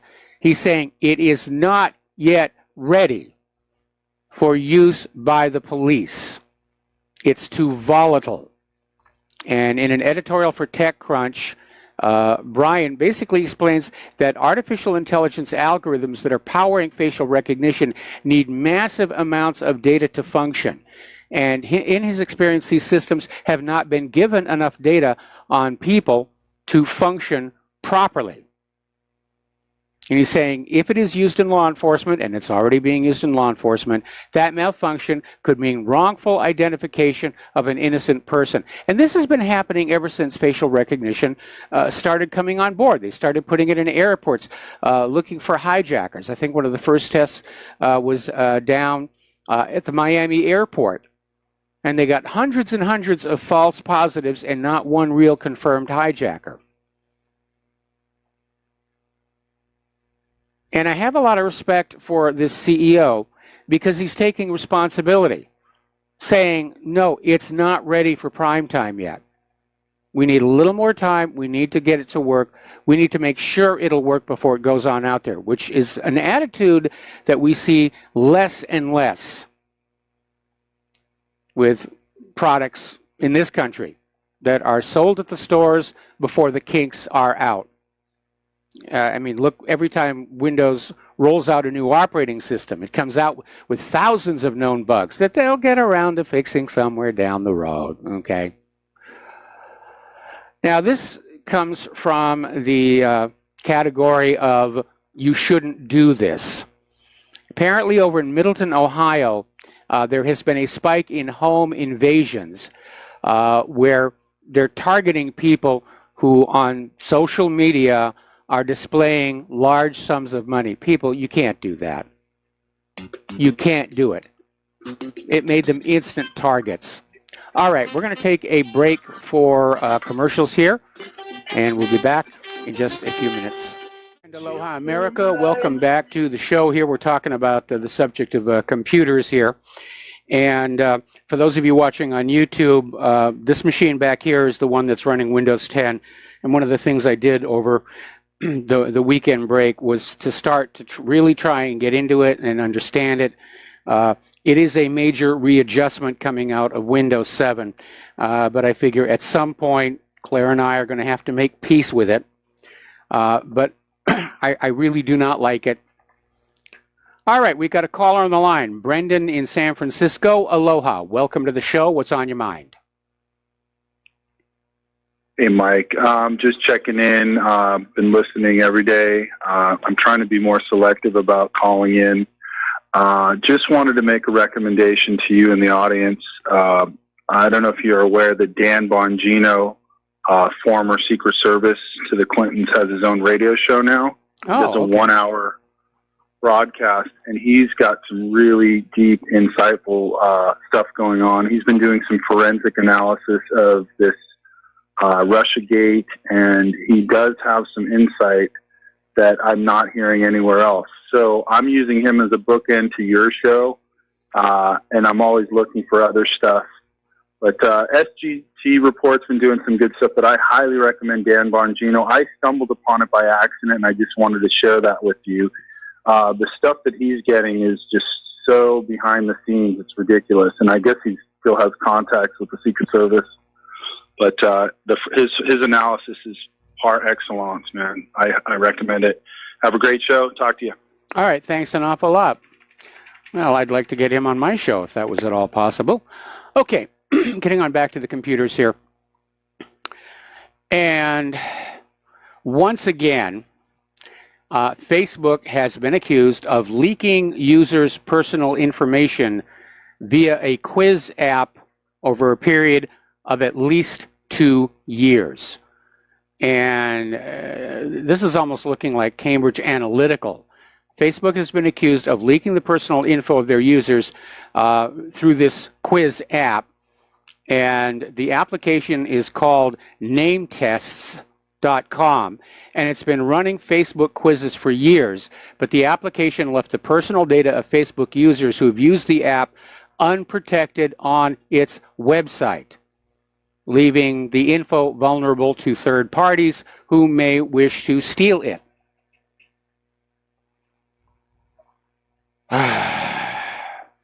It's like these big companies don't care.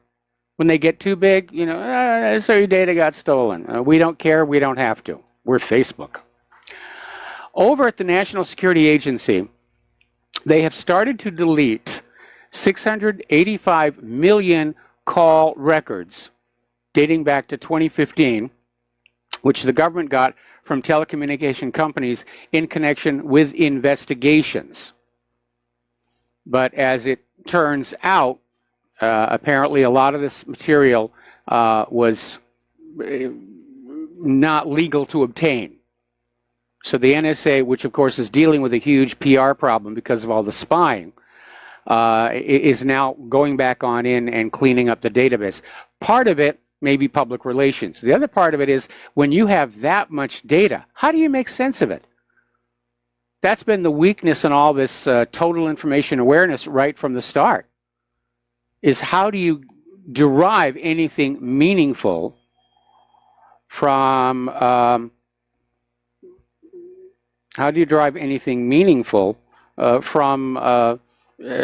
that data? Maybe that's why they never really caught any terrorists here. So a lot of people are starting to say that it may be that this data collection program has outlived its usefulness. Maybe they're finally looking at it and saying, we actually can't make sense of all this data. So they're saying that technical irregularities resulted in the production of some call records the NSA was not authorized to receive. I believe they're deleting all those records. I really do. Honest, true here. Over at Twitter, the Department of Homeland Security has served Twitter with a subpoena demanding the account information of a data breach finder. Now, this is somebody who goes on out and he finds where these huge amounts of data are left exposed. Now, he goes by the handle Flash Gordon, and apparently the Department of Homeland Security, rather than dealing with the companies that are exposing all the data, has just decided that maybe it's better if he just shuts up and stops calling attention to where the data is exposed. Because obviously, along with people who are outraged at the exposure, there could be criminals as well who are following him and saying, oh, here's the data, we're going to go grab it. But that's what they're doing. Department of Homeland Security wants Twitter to out this guy, goes by the name of Flash Gordon, because he's out there working as a white hat security expert, finding where this data is just being exposed and mishandled. All right, we're going to take another break for commercials. We've got a caller waiting on the line, and we will be right back.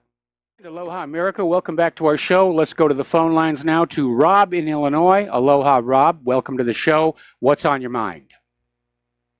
Well, thank you, Mr. Rivero. How are you today? I'm doing well. Well, that's very good. I'm glad to hear it. I'm going to confess right off the bat, I haven't been listening to your broadcast in a little bit, but I did tune in today, just right around you're talking about Windows 10, Windows 7, and then it went on to, you brought up the thread with the FBI deleting data. Could you please, I know you passed it up, could you please revise us on that so I can get into that? Because I like to refresh everyone's memory of what you just reported. Okay, this is where the NSA, and this may just be a publicity stunt, but they've started deleting something like 685 million of the records they collected as part of their "we're going to grab it all" surveillance, and it was all claimed to be part of investigations. But according to this article, they're saying that some of these communication companies that were working with them sent them data to which the NSA technically was not allowed to have. And so now they're just purging it all out. So just look on my main page and search for NSA.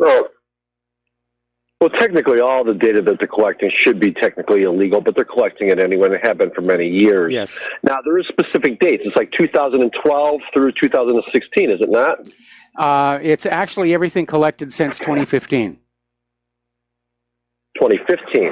Well, I heard a reference that it was 2012 to 2016. Now, maybe there's a separate article being written about this and more other details of information. But what we have here, Michael, is an incident, because basically Trump, this whole thing with all these treasonous, these people that committed sedition and all this stuff, these people all believed Hillary Clinton was going to win the presidential election, and she was going to be president, and there was going to be no investigations whatsoever. So these people were the sloppiest,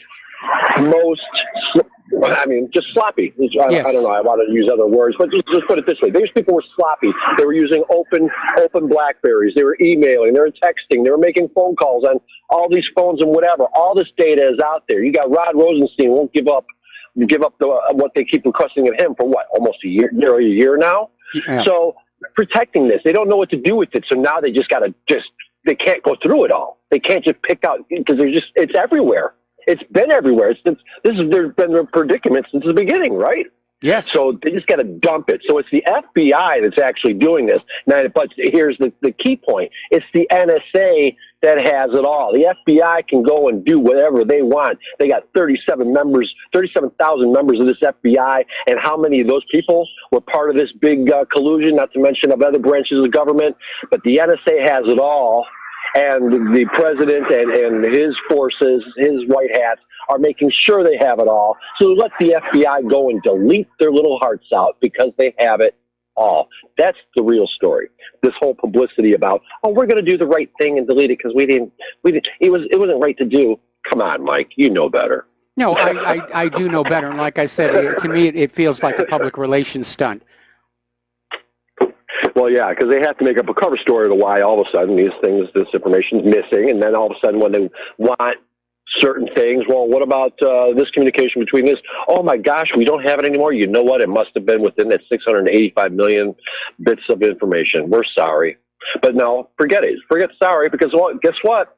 The NSA saved the day because they're the guys behind the guys. You know what I mean? Yes. That's where we stand. Does that make sense? Yeah, it does make sense, but we also know that the NSA did have all of Hillary's emails, including the deleted ones, and they went to James Comey and said, do you want this information? And Comey said no. Of course he did. No, he didn't, because he's like, no, they were trying to cover it up. They wanted Hillary to win, no matter what that narcissist, megalomaniac James Comey says. Where's James Comey today, by the way? Where is he at? What country is he in? Where's he running his mouth off at? I really don't know. You know? He may have gone back to work for HSBC, because that's where he was, before he went to the FBI. He was on the board of directors when they got caught laundering drug money. Yeah, I know that, but I'm saying, he's been on his book tour still, and he was in Europe running his mouth. Yep. He's still doing it, isn't he? Well, okay. He's not getting a lot of attention. Same thing with Hillary and her book tour. Right. Right. Dan Bongino, he's only going to let you loose so much information. It doesn't matter, no matter what he knows, he's still getting a paycheck from the corporate media. If he starts running his mouth a little too much, he's going to lose that job, and you won't need him as a guest, Mike. He's going to be asking you for employment. So he can only tell you so much. He can only tell you so much, because he's in there. Either, you know what, you can't say this, you can't say that, you can't say this. So he's got to stay within those bounds, just like the rest of them. You know what I mean? Like the colonels and all the rest of them. They can only say so much. Remember what happened to, what's his name? The judge. Remember when they said, the judge said this, and he was off the air, and then he was redeemed? Judge from Fox. What was his name? Napolitano, and then he opened his mouth and he said a little too much. I forget exactly what it was, and then all of a sudden he disappeared, and then he got redeemed, and they brought him back. Well, that's the same thing that could happen to any one of them. I remember Tucker Carlson. Same thing happened to Tucker Carlson. Yes. When he started getting into the Syria issue. They're like, no, dude, you can't go that far. You can't do it, dude. And so he took a nice little vacation, you know, and then it was same thing with Dan Bongino. So your friend over there, Dan Bongino, is going to give you a nice little narrative, and he's going to tell you a lot of things. He's going to tell you about relevant corporate media information. But if you want the real stuff, you got to be at Republic Broadcasting or, you know, some of our other niche places. SGT reports really good. X22 reports really good, you know, so on and down the line, you know, Lisa Haven, Liz Crokin, you name it. You know what I mean? But when you deal with these mainstream characters, expect mainstream stuff. Right? Okay. All right, very good, my friend. Take care. Y'all be good. Bye. All right, thanks an awful lot. We're going to let you go, and the phone lines are open again. All right, getting on back to the world of computers. Apparently, over in Great Britain, cyber criminals, malware, what have you, knocked out the National Health System computers for 1,300 hours over 36 months. And that's a lot of downtime. Nearly a third of the trusts, 25 out of 80, that responded to a request from Intercity Technology admitted they had experienced outages across their IT systems between January 2015 and February 2018. They're calling it a Digi blackout. And apparently, a lot of it was the WannaCry ransomware. Others were Locky and Zepto malware. In one case, the systems were offline for 2 weeks. People's lives are at stake here. When these cyber criminals are going after hospital systems, they are putting people at risk because all the medical records are computerized. All right, let's take another phone call. Fred in Michigan, aloha. Welcome to the show. What's on your mind? Hey there, Mike. Remember my expression, what in the Fukushima Sam hell's going on, man? I saw some astonishing presentation. You know, all this stuff about Russia, what do we call it, Russiagate? That's what they're trying to call it, yeah. Yeah, all right. Man, there's this guy, was it Aim for Truth? AimForTruth.org. It's American Intelligence Media. Yes. They have a big YouTube presence. Okay. Douglas Gabriel. He used to be in some yeah, that's right. He used to be with the NSA. Douglas Gabriel, and he was a Jesuit. All right.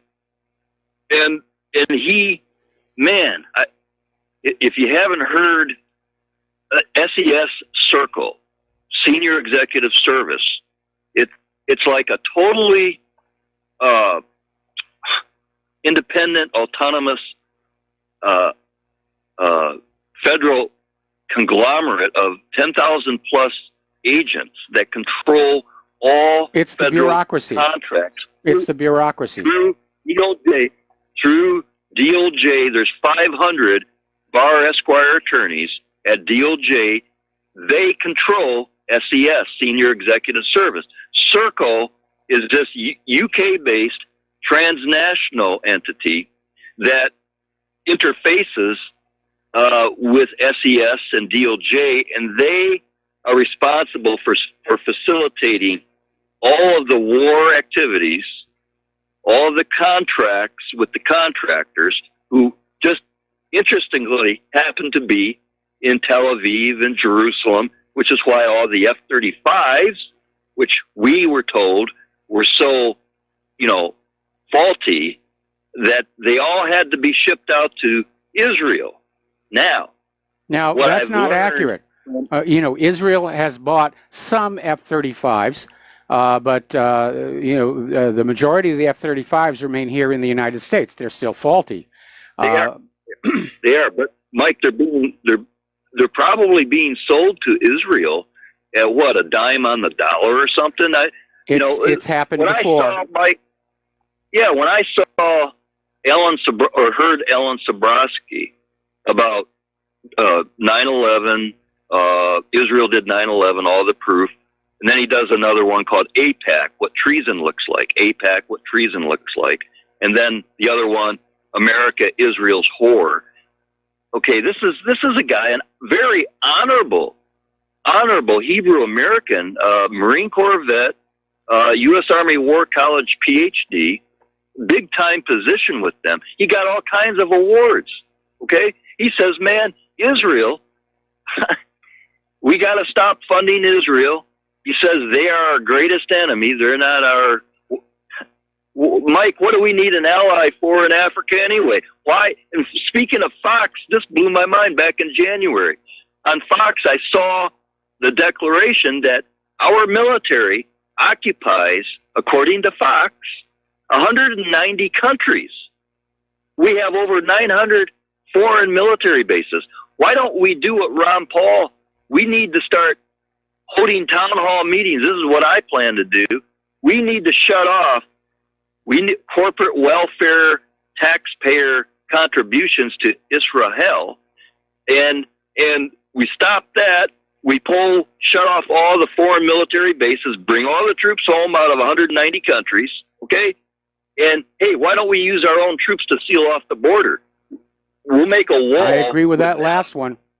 Because, with Mexico's new president is saying that the Mexican people have a natural right to come to the United States.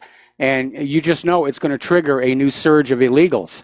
So we need to do something at that border. Absolutely. And I'm even for building a moat. Fill it with crocodiles, man. Okay? Yep. We'll do the Crocodile Dundee scenario. But I got to ask you, Mike, okay? What do you think about people? There's this very honorable Hebrew American fellow, Joseph Davis, jdavismemphis.com.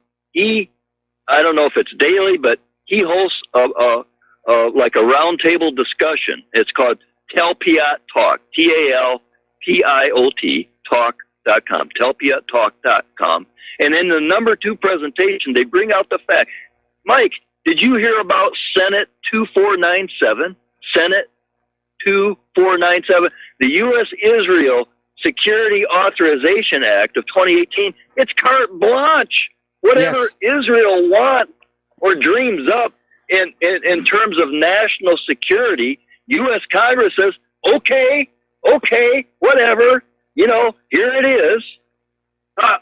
That's S2497. And then they got this anti-Semitism proposal where if I or you or John or whomever criticizes Israel on very substantive, verifiable basis, well, we're engaged in hate crime speech, right? Hate crime speech. And we're gonna be, hauled off in shackles for that. Can you believe it? They're actually proposing that. Yeah, they are. It's facing an uphill fight. And again, if Trump gets an ultra-conservative onto that Supreme Court bench, they'll strike this law down. It clearly is a violation of the First Amendment right to freedom of speech. And Mike, I got to leave you with something. There's a fellow on the Big Island, perhaps Michael Sella. Have you ever heard of Michael Sella, PhD? No. Michael Sella. It's called. I want you to check it out, man, because it's right. It pertains to this volcanic morass. Okay. Yes. And Michael Sella, PhD, he does a presentation based on seismographic data, etc. There's some geothermal venture right in the same proximity where all of this activity originated, erupted. And in the presentation, Mike, it blew my mind. This is a Michael Sella PhD. This is no run-of-the-mill, wannabe. This guy said that, you got to hear it with your own ears, but I'm going to tell the audience. CIA, he said, CIA actually, they launched apparently some kind of like a tactical nuke missile that was directed to Hawaii. It was intercepted and terminated by some Patriot Air Force contingent, all right?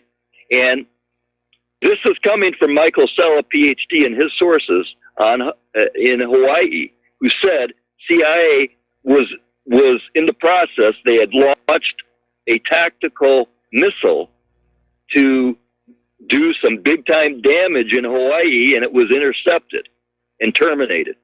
Well, that's one explanation for that alert we got on our cell phones the other day, because we still don't have the straight story on that.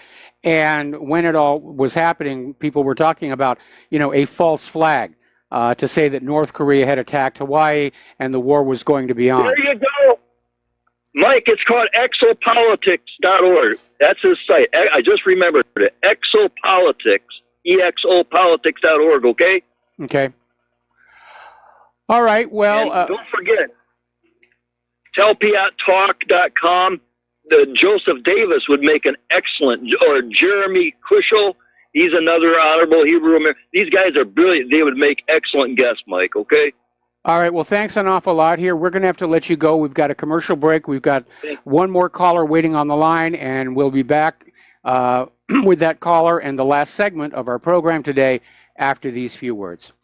And aloha, America. Welcome back to the show here. Now, yesterday, July 1st, was Canada Day, and up in British Columbia, near the town of, the peak, Pennask Summit, they actually got snow.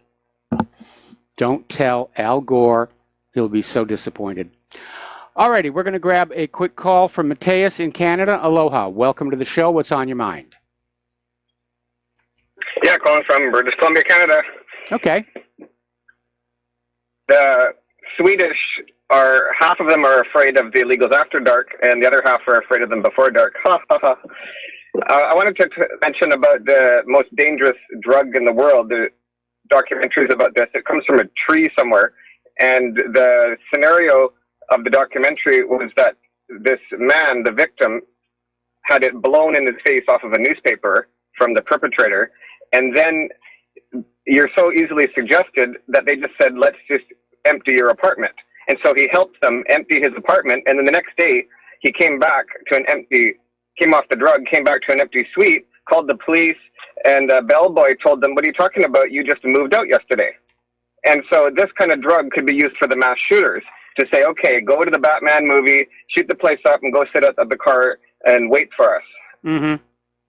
You're right. It could. Yeah, and then the other thing I wanted to mention is that regarding your Musk story about possible sabotage, or the question of that, yes. I'm convinced that he is under sabotage, and I never mentioned this before because it's not usually your topic, but I studied really closely the video evidence of one of his missiles being somehow destroyed by an object that flew by very close, very fast, just before it blew up. And people are saying UFO, but from your perspective, that would be, if it really happened, that would be, some sort of like secret tech that is not normally disclosed. And it kind of fits into my larger understanding that we have this two-tier civilization where the regular NASA space program, especially the fact that it's been shut down, that's for the retail, that's for the public. But I'm convinced that there is like an elite space program, very small, where it's being kept hidden, that there is some space accessibility that exists currently for the elite. And they don't like competition of like one of the people having a competitive space program. And so they may have unveiled one of the 30 years in advance weapons systems to just, sabotage this guy. Well, the problem with that is, of course, obviously, once the Musk's rocket exploded, it would be very closely examined to try and find out what went wrong, at which point any indications of an impact would immediately be visible. Now, it's no secret that the U.S. military maintains its own space program in parallel with NASA. But again, I tend to think, I know the video you're talking about, I think it was just a bird flying by very close to the lens is why it looked really fast. But I think in the end it was just, rockets do blow up. I mean, you go back to the early days of NASA. They had a lot of these things that went wrong. I don't think it was an impact. I think it was like some sort of like a frequency that was able to detonate the explosives inside. But anyways, it's just all theory. Who knows? Yeah, it is all just theory here. Anyway, there's the music. I got to let you go. Please stay tuned for John Stedmiller. I'm sure he's got a lot of stuff to share with you. Please take what you learn here and on the website, share it with everybody that you know. Use email, use text, use face-to-face. Bring back the art of the conversation. Just stay off the corporate social media. It is being totally, totally filtered. We'll be back tomorrow. Aloha, America.